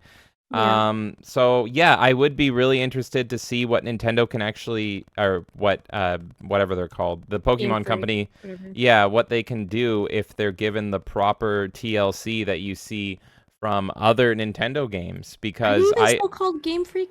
This is gonna bug me now. One sec. I can find out maybe in this article, Yeah, maybe. Game Freak. Yeah, The that sounded right. Pokemon Company. I get, yeah. It's a joint investment by three companies holding the copyrighted Pokemon: Nintendo, Game Freak, and Creatures. Yeah. I So just always default to Game Freak. I mean, whatever. Just do it. I am actually interested in Detective Pikachu 2, though I wish that Nintendo would also port over Detective Pikachu 1, because apparently the story matters, and you can only play that game on the 3DS. But I think that's handled by a completely different development team. It's the team that makes these core Pokemon games, the one that sell like fucking hotcakes, that have been in such a busted state and are not up to Nintendo. They do not deserve the Nintendo seal of approval. So yeah, I hope they do take more time. I guess we Well, will see, and but and then like, how is it just specifically the Pokemon Company, or is it like Niantic as well with Pokemon Go and Pokemon Sleep? hmm Because that's all like the mobile stuff too. So are they purely speaking on just like the Pokemon console games? what I gathered from this article is it was mainly like the Switch Pokemon games. So the Okay, mainline yeah. Switch Pokemon games, which I think there's been 3 of them. There was the last one, and then there was also that like one that was very much like Breath of the Wild, which I was kind of I would interested in. I would dare to say I am totally fine if you don't make any more Pokemons for the Switch. Wait Yeah. until the next system. Yeah. You don't need to fucking have 5 titles the same game on fucking Switch. You can make your 1 or your 2, and then the next console that comes out, if that has a 5 to 7 year life cycle, just make like 2 or 3 games and you're still fine. 2 games. Yeah. Why do you need to have like there like Mario Kart 8 is a Wii U game. And it's still the latest Mario Kart that we got because it's so perfectly It's a console polished. seller. It's the Yeah, Wii Sports of the Switch. it really You is. don't need to fucking make 10 games. Just make one really fucking good game that everyone has to have, to the point where they get FOMO because they're like, I don't have this game. Yeah, and that's what I That's it. mean, like, by not associating them with Nintendo, because they're on such a different development cycle and such a different style across the board of how they handle their products and how they operate. They operate more like a Ubisoft or like one of these other companies where they just kind of churn out garbage and it's a buggy fucking mess. And it's like, this doesn't feel like Nintendo at all to me. Yeah. So Miyamoto, go kick in their fucking door and shake them around. But I mean, that's the thing, is this is why this journalist said at the end the extra effort would be pointless, because they still fucking sell like crazy. So if they are just churning out this garbage but they're still fucking selling like crazy, are they gonna bother, or is this all just Yeah, but blowing? I do think there's a certain level of goodwill that you kind of run out, right? So, like, for me personally, I don't think I'll buy the next Pokemon game day one. I bought this game maybe like a month after, or less than a month after it came out, because it's like, oh, Pokemon title, I have to. And before, when I was young, I bought every single Pokemon game as soon as I could, right? Mhm. Pending parents and stuff. But like, as soon as I could get the Pokemon game in my hand, it was like you're begging your parents for it. So I think that there's a certain level of goodwill that you kind of keep with your customers, and if you continue to churn out shit, you lose your reputation. And I'm sorry, but Pokemon might still be a large franchise, but it is not the same as when we were young. It's not, No, no, no, no. Yeah, right? not Like even the close. original like 150, like I'm not saying that there weren't good generations after it. I One of my favorite Pokemon games is Pokemon Coliseum, which includes Pokemon way beyond the original 150. So there's Mhm. games that I love that include way beyond that, and I'm totally fine with it, and they're unconventional and whatever. The problem is that you're not putting the same love into Pokemon that you used to, and that's just gonna fade into obscurity. Mario still holds its own. Sonic had its moments where it wasn't doing well, but you know what? Sonic is coming back on top. I really feel like they're doing really well recently with stuff. The Everything's coming up movies, Sonic. yes, exactly. I'm a Sonic shill, whatever. But there's a lot of like series that are really like understanding what their customer base wants, and they're making good stuff. And Mhm. Mario has stood the test of time, Zelda has stood the test of time. Like there's certain series that have. Pokemon is really, to me, like on its last leg. And the fact, I don't know, like this isn't completely related, but to me it kind of is an indicator, because Niantic had a huge layoff. They got rid That's of a right. bunch of people, and they're building the apps for Pokemon. So it's like, doesn't that kind of tell you that there's less of a desire than there used to be Yeah. for these Yeah. products? Because Pokemon Go is literally a free product on your phone, and that company still had to like let go of people. I know Mhm. there's a lot of stuff going on in tech, and it makes sense that a lot of companies are doing layoffs, but to me that's still a big deal. That means that your series is not selling enough that you can keep all of your properties afloat. Yeah. So yeah, you can have 1 or 2 or 3 shitty games, but guess what? You're gonna get to a point where you're at the 10th shitty game, and then people are like, "Fuck Pokemon! I'm gonna go play another game that actually feels good." Yeah, and there is a Pokemon competitor coming out on Steam. I can't remember the name of it, but it's pretty much Pokemon with guns. So you have your That's cool. Pokemon, and it's like a third-person shooter. So it looks very much like a Pokemon game. Obviously, there's no Pokemon in it. It's just, yeah, it's just like all knockoff Pokemon in that fucking in the Pokemon style, but you have a gun and you're walking around in a third-person shooter style. I try it. I try it. Yeah. I mean, like, look, I'm a little biased. You're not talking to like the number one Pokemon fan in the world. I've always been the person that's like Sonic over Mario, Digimon over Pokemon, all this kind of stuff. Yeah. So I'm gonna come at it a little more realistic. I think there's people that are gonna treat Pokemon the same way they do with like classic Disney, where they're gonna hold on to it for a long time. And there's gonna be people that stay fans, and same with, Star Wars, all this stuff. But Mhm. you look at Star Wars. Star Wars used to be a toy seller above Oh, the biggest in the world. Yeah. and now you see it in dollar stores. You see fucking Star Wars toys in dollar stores because they let the quality die for so long that people that are like, I will buy Star Wars stuff until the day I die are even like, okay, look. They didn't even make a toy line for Rise of Skywalker.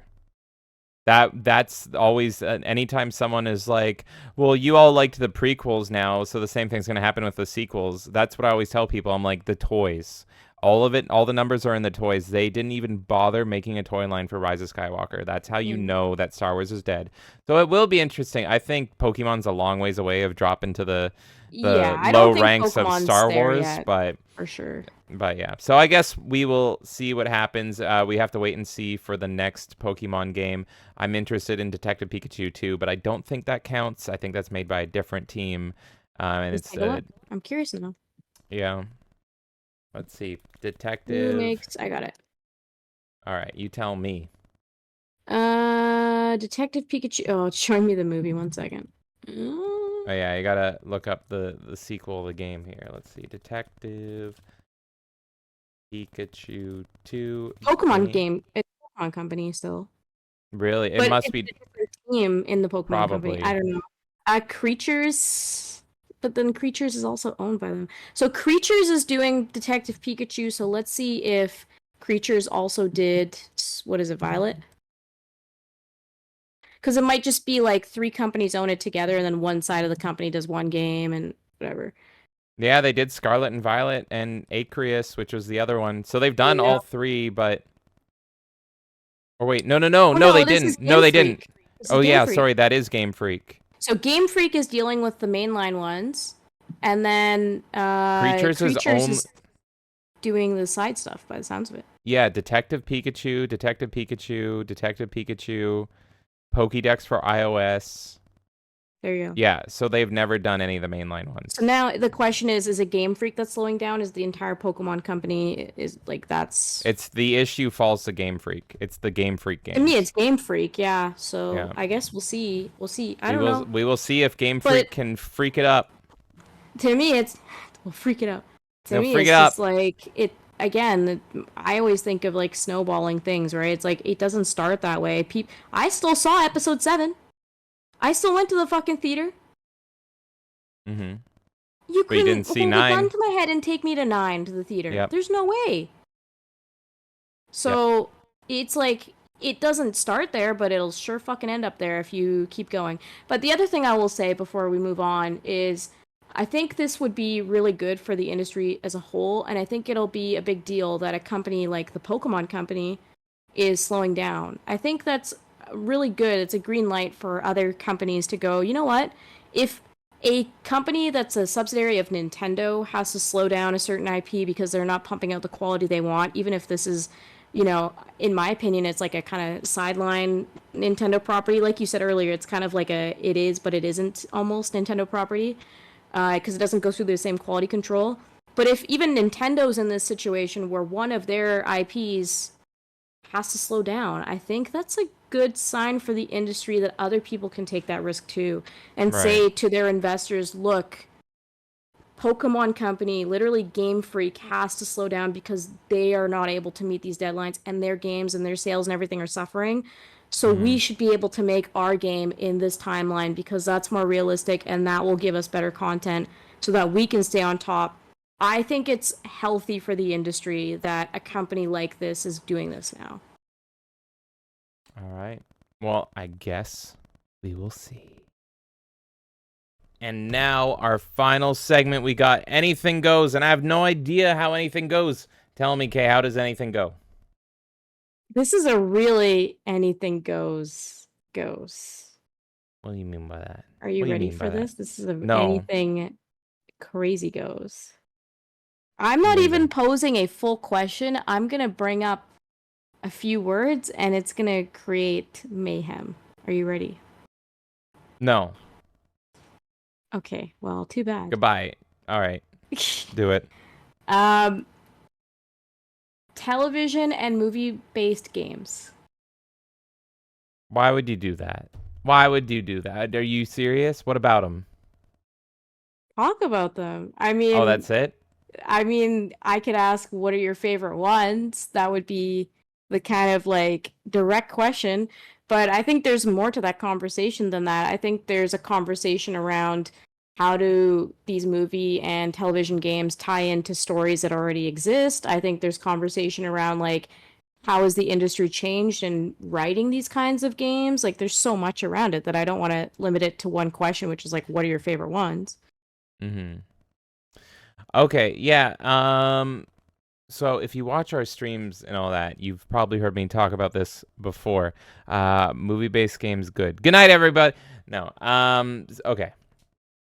So here's why I'm a defender of movie-based games.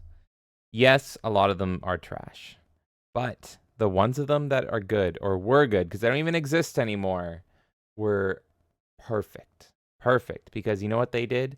What they did was they enhanced the game and they enhanced the movie. So you would have a movie that you loved, right? And you're like, man, I want more out of that movie. I want to watch that movie again. And you watch the movie again and again and again. But you're getting roughly the same experience. Maybe you can pull more things out of it. But like, really, what are you getting? So the original movie-based games were when people would write novels that were not connected at all to anything. So really big movies sometimes would have the novelization, and then you could pull extra lore or something out of that. But it wasn't even like approved by the director or anything. So like, really, what did that do? But movie-based video games, what they allowed you to do is live in that movie. And there's so many amazing ones that, like, right off the top of my head, you have The Matrix, Path of Neo, you have the Batman Begins game, you have Spider-Man 2, you have X-Men Origins Wolverine. There's so many. And X-Men Origins Wolverine is actually it's much better than the movie. Like, the movie is fucking terrible, but the game is amazing, made by Raven Software. So that's the thing, is you could actually go and experience your movie in a whole different way, and you could then live in that world. You could become that character instead of just watching them and witnessing them. And it was just so amazing. I've said it before, but Batman Begins is a great one that a lot of people don't remember. A lot of people are like, Batman games are shit, and then Arkham Asylum happened. But this game was in the middle of that, and it was pretty fucking good. And I said this recently, but it actually changed plot lines in the game. And so I Batman played, Begins specifically? yeah, so I played the game before going to see the movie because it came out a little bit before the movie, and you play through the whole plot of the film, but things happen differently in the game than they do in the film. So I was actually shocked when I was seeing the movie because I thought I knew everything that would happen, but they changed outcomes in that game. And I was like, "Oh shit, that wasn't supposed to happen." Um and then, yeah, like I said earlier, we have been playing Toy Story 2, and this has made me like Toy Story even more because it's such a good game, and now I'm able to play as Buzz. It's made me like Buzz better as a character, and I feel more resonated in that world. And that's the thing, is you feel more connected to these worlds and these characters because you're seeing a new side of them, and you're getting to experience it in a whole different way that only video games can allow. What I was gonna bring up with you is how like they can enhance a series. So like for example, with Buffy, I've been playing Buffy Chaos Bleeds a bunch. Mm-hmm. And that game, to me, it's like I get to live in like a Buffy episode essentially.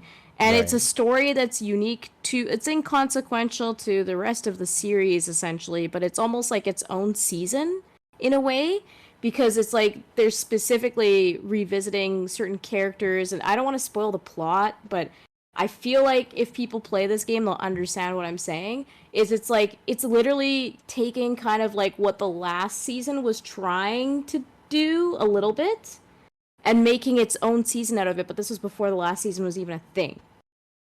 So it's a very cool game. And I'm fascinated by the fact that this could be a thing when we were younger, and I'm sad because this doesn't exist anymore. And a Yeah. lot Yeah. of companies are like too afraid to experiment with this kind of stuff anymore. We don't get these stories. I think what really killed it off was the fact that the last era that you really saw movie-based games flourish was probably my favorite era of gaming, one of two of them, which was the Xbox PS2 era. and gaming budgets were still relatively cheap in that era. They didn't explode until the later end of the 360 PS3 era. And so when you're making a movie-based game, you have to buy out the rights or whatever. You have to like rent out the property to make this. So a lot of your budget is already going just to be able to make this game. And then you have to break even on it, and it just bloats the budget to such an insane level. So we were lucky to have so many great movie-based games in that era, and you just could not do them nowadays with how bloated budgets are in gaming. Because imagine tacking on a movie license, and these movie companies and these owners of these products, they know what gaming's worth now, so they're going to sell them for even more. Back in the day, I'm pretty sure the perception of a movie-based game was like, this is like making a movie serial tie-in or a t-shirt, or maybe releasing the soundtrack. Like, this was just more merchandise to them, and they had no idea that they were making sometimes things better than the movie that they were selling. This was just a little extra product for like some kids to fucking get in anticipation to go see the movie. The big ticket item for these movie production companies were still going to see the movie, even though the games that they were selling cost more, and in a lot of cases took more effort to make. Definitely in the case of X-Men Origins Wolverine. So yeah, it's really a dead art form. I don't see it ever coming back, not as long as gaming is going up and up and up and up and up. Gaming would have to completely crash and reset, and budgets would have to be lowered massively for these movie-based games to ever come back. In your opinion, what's the worst movie-based game that you've seen? Or television. God. I mean, there's so many. They were especially bad on the NES era, like the NES Super Nintendo, because those movie-based games were very much like we're just slapping shit together to rush it out for the movie. There was no effort, like a lot of the titles that we see for the Xbox PS2 got their love. So, like, I mean, thinking about like Freddy versus Jason and the Roger Rabbit game and all those games from that era. Like, I don't even think about those games when I think movie-based games that are good. Obviously, the two most famous bad games of all time are movie-based games, right? You have E.T. on the Atari 2600, and you have Superman 64. Which Superman 64 is based on the Superman animated series. So, though the two worst games of all time are those movie-based games, so it's hard to compete with them. Another one I remember, I think it was on the 360, was Fantastic Four, and I remember renting this. Yeah, it was Fantastic Four: Rise of the Silver Surfer on the 360 and the PS3, and I rented it. And I just remember it being a complete fucking nightmare. And it was probably one of the last movie-based games I played, because it was the 360 when they were already dying. But it was a complete fucking mess. It was a complete fucking mess of a game. Barely functional from what I remember. I barely remember it because I just rented it. But everything was just completely fucking broken. But yeah, no, I mean, there's so many I love. Another one is Peter Jackson's King Kong, which I still want to do a playthrough on, because that one's super cool, because it's like two games in one. Half of the game you're playing as I can't remember his name, but the main protagonist, the human character, and how he has to survive on Skull Island. And it's like a first-person shooter, but kind of survival-y, and you're taking on like dinosaurs from that perspective. But then every other level, you're playing as King Kong, and it turns into an action game. I think it's still the best hair I've ever seen in a video game, and it was almost a launch title for the 360. But the hair on King Kong's body is immaculate. When you're playing as King Kong, you're like swinging from trees and you're beating the shit out of T-Rexes. And so it's like a 2-game-in-1 package. Then you go to the Revenge of the Sith game. Everyone talks about how's there not been a good Star Wars fighting game. It exists. It's a mini game in Revenge of the Sith.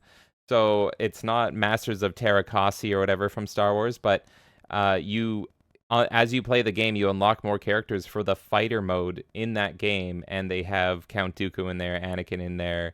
They have all the characters, but then they have other characters as well. I can't remember exactly, but there was a bunch of surprise characters in there. And that game's amazing, because when you get to the final fight between Anakin and Obi-Wan, it says, choose who you're playing as. And it's like, wait, really? That's a And really cool so feature. I won't spoil it because maybe I'll stream it for you one day, but it gives an alternate ending to Revenge of the Sith if you play as But Anakin. that's the thing, is like that's what I love about video games, is that you have that opportunity, and that's why I love video games more than film, because film, you're kind of set with the story. Video games allow you to explore these things in these universes that you otherwise wouldn't be able to touch. Yeah. So I love that that game does that. And you brought up like a really good example, and I guess my question for you as well is like, do you think that like a movie-based game has to be based on the actual like things that happen in a movie, or would you consider a game that's based off of an IP still a movie-based game? For example, what I'm saying is like we could argue that the new Spider-Man is technically still like a movie-based game in some way because you're still using Spider-Man who's in movies that are still relevant. Like, is that considered a movie-based game, or is that considered using an IP? I think it's a case by case scenario for Spider-Man. I don't think that's a movie-based game that's based on a comic book character. It's I not based personally on a, don't consider it one because I feel yeah. like It's not the Tobey Maguire or Andrew yeah. Garfield or whatever. It's not based on the movie Spider-Man. It's based on a character. So the budget's going to be way less. They don't have to use the likeness of anyone. They don't have to follow any movie plot or anything. But Yeah. I just remembered there are still movie-based games coming out, but they're usually multiplayer games. And so I love asymmetrical horror. We just had a Texas Chainsaw Massacre game come out, and I originally wasn't going to be interested in that, but then I saw that the one thing that now I am probably going to play it is usually asymmetrical horror is like 4v1, but this one is actually 4v3. So you're not only playing as Leatherface, you're playing as the whole family.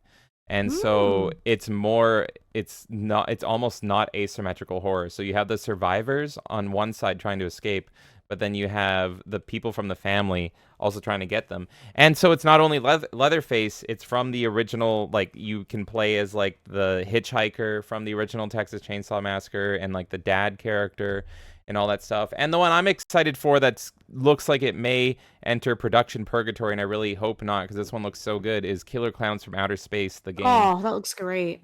And so both of these games are very much movie-based games where Spider-Man is not, because Texas Chainsaw Massacre is a movie. It's a movie series, and it looks like the other characters look like the actors. And then you also have the Evil Dead game, which has Bruce Campbell in it, of course. Killer Clowns from Outer Space is literally just a B horror movie. That's all it ever is. And the clowns in it look exactly like the clowns from the movie, 1-to-1 actually. So that's how we are getting movie-based games nowadays. Yeah, I agree But with yeah, that. I would say Batman and Spider-Man and all those games, they're like comic book games, right? That's giving Okay. you superhero-based games. What about Godzilla, for example? If you have a game What around Godzilla, is that considered a movie-based game, or is that considered like an IP game?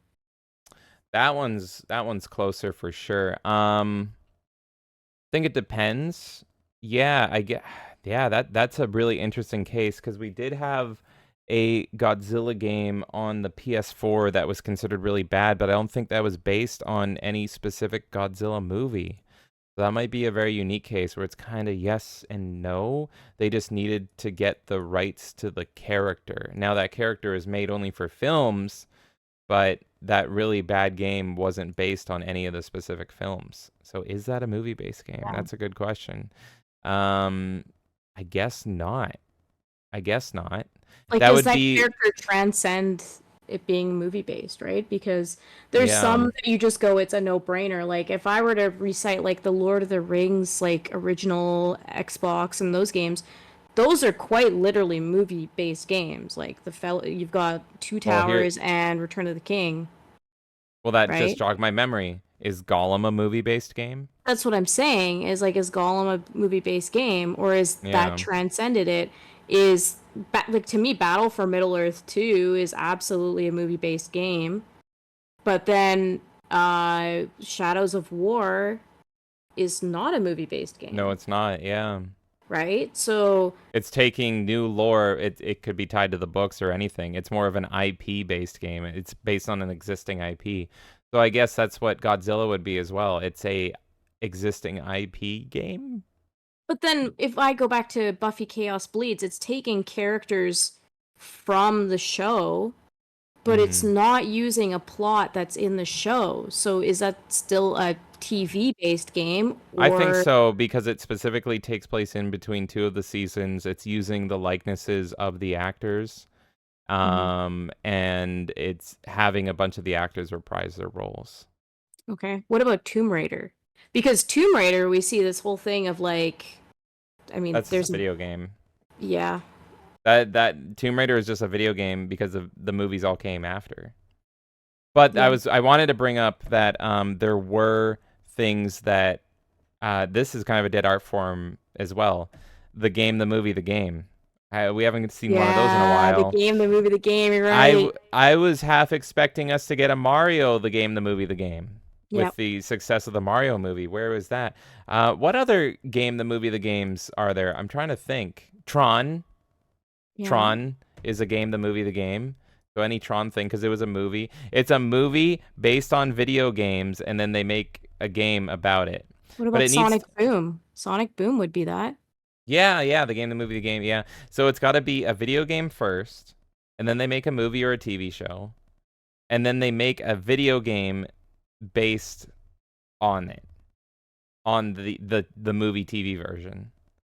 And I'm trying to think what other one. 'Cause there's been a few of them, and I'm trying to think of what they were off the top of my Walking head. Dead wouldn't qualify, right? I'm not a Walking Dead fan, but No, Walking Dead was a comic book, then a TV show, then a video game that was taking place in the lore of the comic book. Does that make sense? yeah, I guess so. Are you getting confused yet?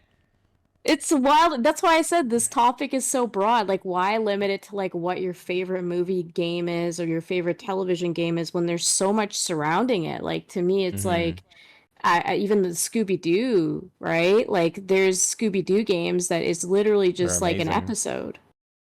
And Yeah, that's so yeah. cool. But it's like, I wouldn't consider that like, oh, that's just a video game using Scooby-Doo IP. I consider that a television-based game, Mm-hmm.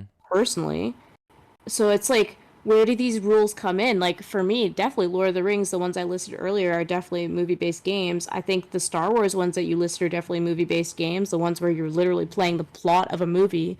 Yeah. But then like there's some Star Wars games that definitely aren't. Like KOTOR is not.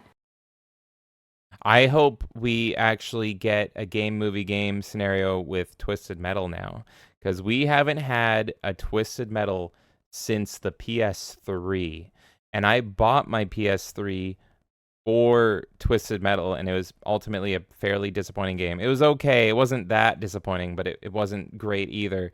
But we have not had a fucking Twisted Metal, which is my favorite Sony IP, since the PS3.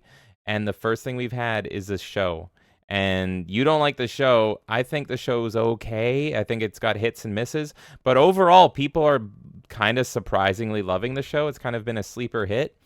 Make a game, movie, game of Twisted Metal. I don't care. Give me a Twisted Metal game with the Twisted Metal formula, but you can use the characters from the show. So you can put Interesting. Quiet in there. You can put the Sweet Tooth in there as he is in the show. You can put in the John Doe character in there. Just have those characters that you've established, which I watched an episode today, and they were super faithful in some of the Easter egg characters. Like I pointed out Pizza Boy, and it's like, damn, they actually made Pizza Boy look 1-to-1 as he did in the game. So it's not even a huge stretch. Um, so yeah, that's kind of what I'm hoping. I'm hoping Twisted Metal will reinvigorate game movie games because Yeah. everyone kind of forgot about Twisted Metal, and then it's like, oh yeah, here's this other thing that we own. So Yeah, yeah, that's an interesting idea because it's like I I don't like the show, but I do see how you could totally turn that show into a game. And then it's like the show was originally based off of the game. So that yeah. definitely would create that cycle. And I see an argument for it. Like that show is different enough that you're not like just recreating another game. Here's another one that kind of transcends the movie-based games genre is Ghostbusters. Now, I can Mm. talk about Ghostbusters nonstop, but the Ghostbusters video game it uses the original script intended for Ghostbusters 3. I know a lot of the lore on Ghostbusters 3 and what fucking happened there, but in short, Ghostbusters 3 did not get made, but it was this close several times and there was a script. go play that Ghostbusters game. It literally uses the script that they intended, and every single actor reprises their roles, including Bill Murray. Surprisingly, he did the voice, including Harold Ramis before he passed, and even Rick Moranis, I'm pretty sure, comes out of retirement to do some voice lines for his character. So, in my opinion, this is interesting when a movie-based game is so good that you put it amongst the movies. You have Ghostbusters 1, you have Ghostbusters 2, and to me, Ghostbusters 3 is this game. And I don't care about anything after that. This is the final trilogy marker. And then another one would be, I've talked about it a lot, but Terminator Resistance. Not only is it a movie-based game, it's based on Terminator, and it's fairly recent, actually, but it's fucking amazing. And it's like they knew it's amazing, and they know the Terminator lore so well that they were aware of everyone only likes Terminator 1 and 2. Everything after it is shit. They had the balls with their movie-based game to retcon the lore of Terminator 3 onward and say, no, we're Terminator 3. That's crazy. I love that, though. And I love it because it's just like, I've seen so many people, myself included, be like, oh, okay, this is Terminator 3. I'm ignoring Genesis. I'm ignoring that last one that was fucking terrible. I'm ignoring all that stuff. You have Terminator 1, you have Terminator 2, and you have this game. And it seems like the developers knew that. Yeah. Because the game takes place perfectly at that point, and it contradicts what comes after it, and it says, fuck you to it. So, you still, I'm wrong, you still occasionally get the good movie-based game. Oh my god, I'm just looking at them as well. Another one, incredibly mediocre movie, but surprisingly good game to the point where people now know this as a game and don't care about the movie, World War Z. And that was that's a good example. Yeah. It was such a forgettable movie. Nobody gives a fuck about World War Z, the movie with Brad Pitt. Completely mediocre. But the game as a Left 4 Dead style game is really fucking good to the point where it was surprisingly good, and the developers kept supporting it after, even though it was supposed to be a cheap knockoff, and they're like, oh, people like this game.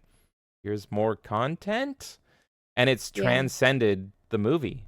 When you say World War Z, people either think of that shitty movie that no one remembers or this video game, which is insane. It was supposed to just be a cheap movie tie-in game. So, speaking of like games that to me transcend the series, like TMNT, I think the games transcend the show for me. Yeah, no, TMNT has always been one of those series, right? I mean, look what we own. The video games for Ninja Turtles are just as important as the cartoon or as the movies. I know a lot of people, like, there was so many TMNT games. And TMNT is a weird thing. It's more of a multimedia franchise because it started out as a comic book. Yeah. Right? The original source of TMNT is a really dark, edgy comic book. But then it became, it became a kid's show next. And yeah, you're right. Yeah, it was a comic book, show, and then game, and then movie, I think. It was comic book, TV show, games, and then the movie. And the movie was really the peak of their popularity, and then it started to go down. But yeah, so TMNT is like all media. It's also toys. Like the TMNT toys were fucking massive as well. But yeah, that's almost similar to Pokemon, like we were talking earlier, is like Pokemon, it's like I only like the show. But then there's other people that just like the game. And then there's other people that only like the TCG. I've only ever really cared about the show. But yeah, you can kind of pick and choose. And that transcends as well movie-based games. So I hope we keep getting them. Because they're one of my favorite genres, truly. I will defend them till the day I die. That's the thing. I love them so much, and I hope that we can get back to a point where you can have those again, because I think like the big issue we run into, and I think Friday the 13th is the best example of it, where we literally can't have a game anymore because the movie licenses are so intertwined that it just doesn't work. You can't even keep it online. And to me, that's really dangerous. Yeah. Here's my question to you. What is your favorite movie-based game of all time? That's an insanely difficult question. I can't even really pick one for me either. That's an insanely difficult question. I really like the EA Lord of the Rings games a lot, but I don't feel like I would be justified in saying that's my favorite movie-based games. Hmm. Um, I don't know. I don't think I would be able to answer that question properly, to be honest. I think like you've played through the Star Wars movie-based games and I haven't fully played through them, and I have a Hmm. feeling that those would end up being my favorite ones. Um, Oh my God, you just brought up a good point. Is Battlefront 2 a movie-based game? It is, isn't it it? is. It is, and it's literally one of my favorite games of all time. Oh my God, it's so I've never because it's based on Star Wars, but Battlefront 2, like the menu is full of movie footage. Yeah. Is Battlefront 2 the greatest movie-based game of all time? It's just Star Wars is so massive, you don't think of it, but it's like, and isn't really every Star Wars game a movie-based game then? Well, no, You, because I don't think KOTOR is. I mean, it's all based on Star Wars, which all Extended stems from the universe, movie. though. Yeah. But yes, but Battlefront 2, there is a solid case for it. So, I well, think fuck. Battlefront 2 does count. Fuck. Well, I One mean, that that's you mine then. Okay, well, I still don't have an answer on what my favorite game is, but one game that you didn't bring up, I'm surprised, is the Simpsons ones.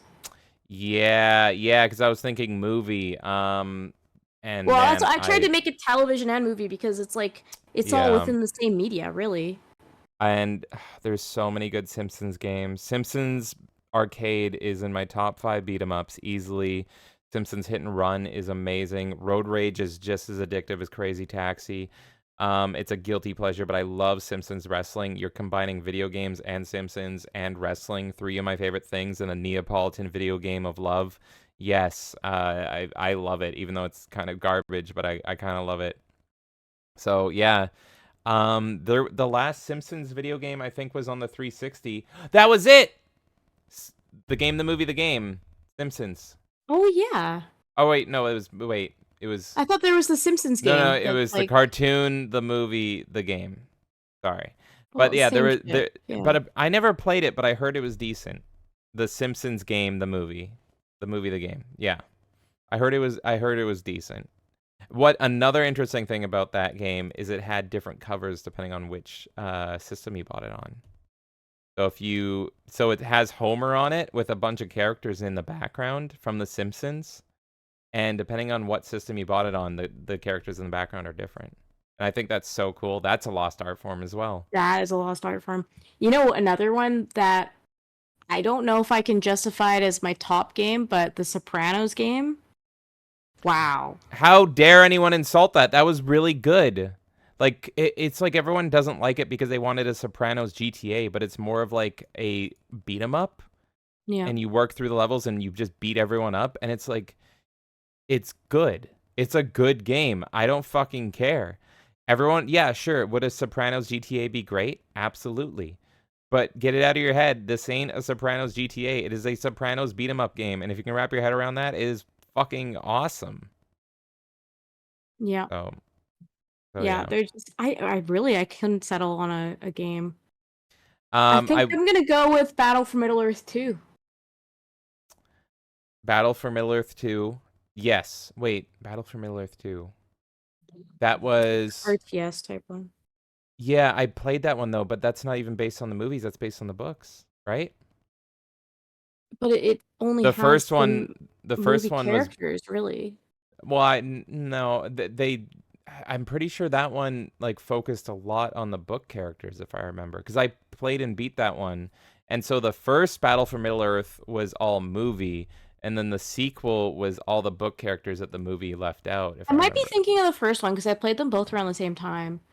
But I remember there being one where it was just the Fellowship pretty much, and that's probably the first one then. That's probably the first one because I've only played the Yeah. second one and none of the characters are recognizable apart from like I think like the mouth of Sauron. I think you get more of, but he's not even in the original cut of the movie, right?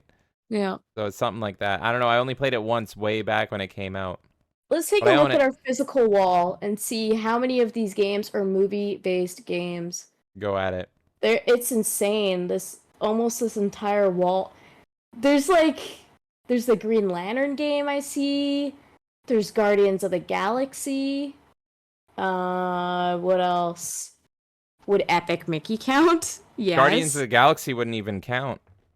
It's Why based wouldn't more on Guardians the. of the It's Galaxy based count? more on the. It's based on the comic book characters more than the Chris Pratt movie. I guess that's true. It wouldn't exist.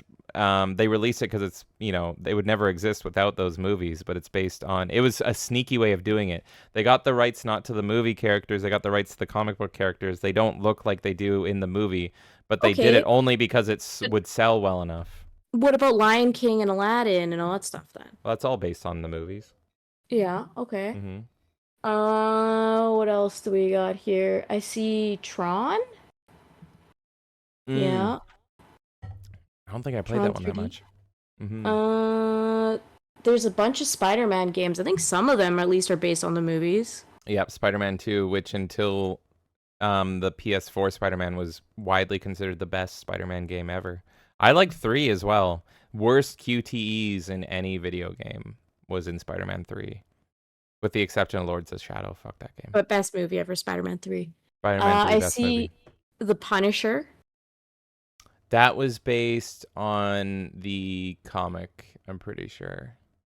What about, okay, here's my ultimate question for you. This is I don't know, maybe you'll have an easy time answering this. What do you prefer for Batman? Video games, movies, cartoon, what? It feels wrong to say for Batman I prefer anything other than the comic books, and I do love a lot of the comic books, but I mean, I used to exclusively read Batman comics for a long time. My favorite Batman media is I mean, I have a favorite Batman for like all media, but my favorite thing is the animated series. It's my favorite show of all time. And second would be Batman 89, the movie. But yeah, Batman the animated series, so the cartoon wins. And that cartoon also has games which are hard as balls, but really good. So maybe I'll have to play those one day, but I'm gonna suck at them. But yeah, probably. I mean, again, that's another thing we have on our wall is what? Sorry, I just totally thought of what my movie-based game is. What? The X-Men games.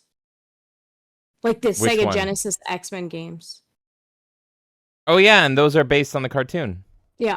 So Yep, there you that go. would for sure, like the There you go. X-Men Sega Genesis game. There we go. I've got my favorite. That There was you just go. bothering me. I couldn't figure out what it was. I was like, there's so many. Maximum Carnage is based on the Spider-Man animated series. Isn't it? Oh, I don't know what I like more than There you X-Men go. 2 or Maximum Carnage. I fucking love Maximum Carnage. It's like the one good LJN game. Yep. Oh, fuck. I'm Because still there's gonna a give it to different. X-Men. That's the thing is there's a difference basing it on the comic books themselves and basing it on the show or movie that's based on the comic, right? So Yeah. Batman Begins is based on the Batman Begins movie, but Arkham Asylum is just based on the comic book characters. And so they Right. have more room to explore and do unique stuff in. So I that's think I'm why gonna go with X-Men though, because the thing is, with X-Men is that it feels like a completely different thing playing the game versus watching the media. And I think like the X-Men games translate really well into video games. You know, like there's some movies Yeah. that don't fully translate. I feel like X-Men games not only do they they kind of transcend it, it's like they translate better than almost anything else you for want me. to break your brain. Yeah. Is X-Men Mutant Academy a movie-based game? Yes. Why? It is though. So here's the thing about X-Men Mutant Academy. It's 100% just based on the comic books. Okay. But every character has an unlockable outfit based on the movie. On the movie. Isn't Yeah. it? Yeah, okay. So at face value, it should just be based on the comics. But you can unlock outfits to make Cyclops, instead of look like he does in the comics, to make him look like in the But then black But then by that leather. argument, the new X-Men game, or sorry, not X-Men, sorry, but X-Men with brain, the new Spider-Man games, you can unlock outfits from other parts of the media. So then those are movie-based games, the Spider-Man games. That's what I'm saying. How insane do you want to get? That's what I'm Because that saying. totally would, right? That's I like, don't. I think they're not. It's just like a nice little homage to like other media. That's like saying that Star Wars: The Force Unleashed is a Monkey Island game because there's a secret outfit where you can look like Guybrush Threepwood in it. I don't think so. I don't think that's the same thing at all. Because there's a difference between like skinning your character into a completely different character versus using a reference to a film or a comic or whatever it might be. Hmm. Like you're completely changing a game, like, you know, it's like the equivalent of a mod versus like you're referencing a specific outfit or material. Like for example, in the Star Wars movies, there's reference to kyber crystals. To me, that's a KOTOR reference. Yeah, it's a difference of referencing versus the whole product being on that. Completely different, but I wouldn't consider like Force Unleashed a That's what Monkey Island I property. agree. Just I like Sea of agree. Thieves is not going to be a Monkey Island property But either. then I don't think X-Men Mutant Academy is a movie-based game because they have outfits that are like based on the But movies. it's the same series, right? So it's Yeah. like, to me, it's like if you're swapping it out with a completely different thing, like that's not related to your series, then no, it's more of an Easter egg. But if it's like Spider-Man wears this outfit in this movie Here's and it's another in one. the game, then it could. But then I am breaking my own logic because it's not the same voice I actor or told the you. same character or anything. But here's another thing.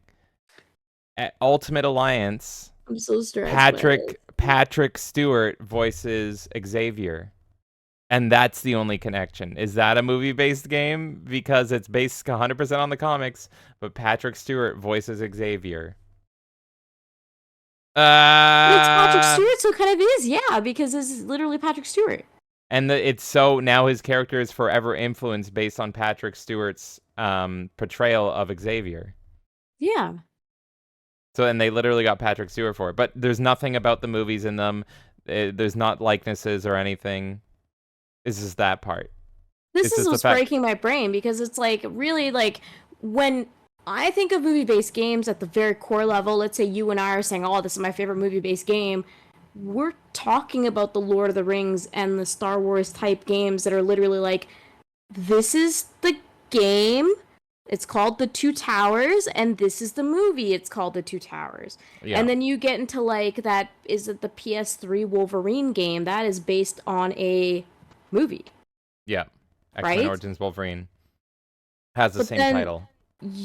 when you stop telling that exact plot, then it starts to get muddy. But then I still feel Yeah. like something like Buffy Chaos Bleeds is just an extra season of Buffy. So it's like a dial of how movie-based it is. And the But then lowest tier would be like having a secret outfit. But then the highest tier is it's literally the likenesses of the actors. It's one for one with the story.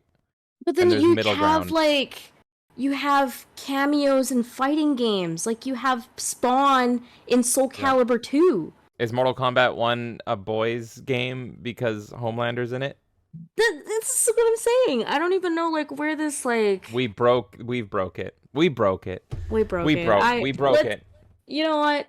I feel like this is a conversation that we'll definitely be able to revisit again because there's just going to be so many things that come into our brain about it. So I think we brought up a lot of really good points on movie-based games and television-based games, and I want to know what everyone watching thinks. What's your favorite movie-based game or television-based game? What's the dial for you?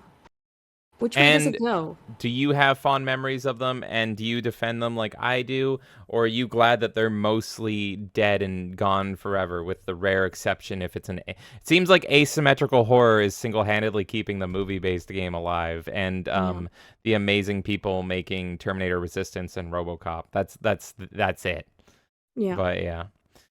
All right. Well, thank you everyone for watching so much Melee Madness podcast. You want to talk about meters on the madness meter? This went full on madness. We broke the madness meter. There's no more madness meter. You can find us everywhere. You can find us where you're watching us. You can find us over on Twitter. You can find us in Discord. You can find us on the edge of the world. You can find us on Hoth. I'm sure that we're somewhere on Hoth, like hiding in a tauntaun or something.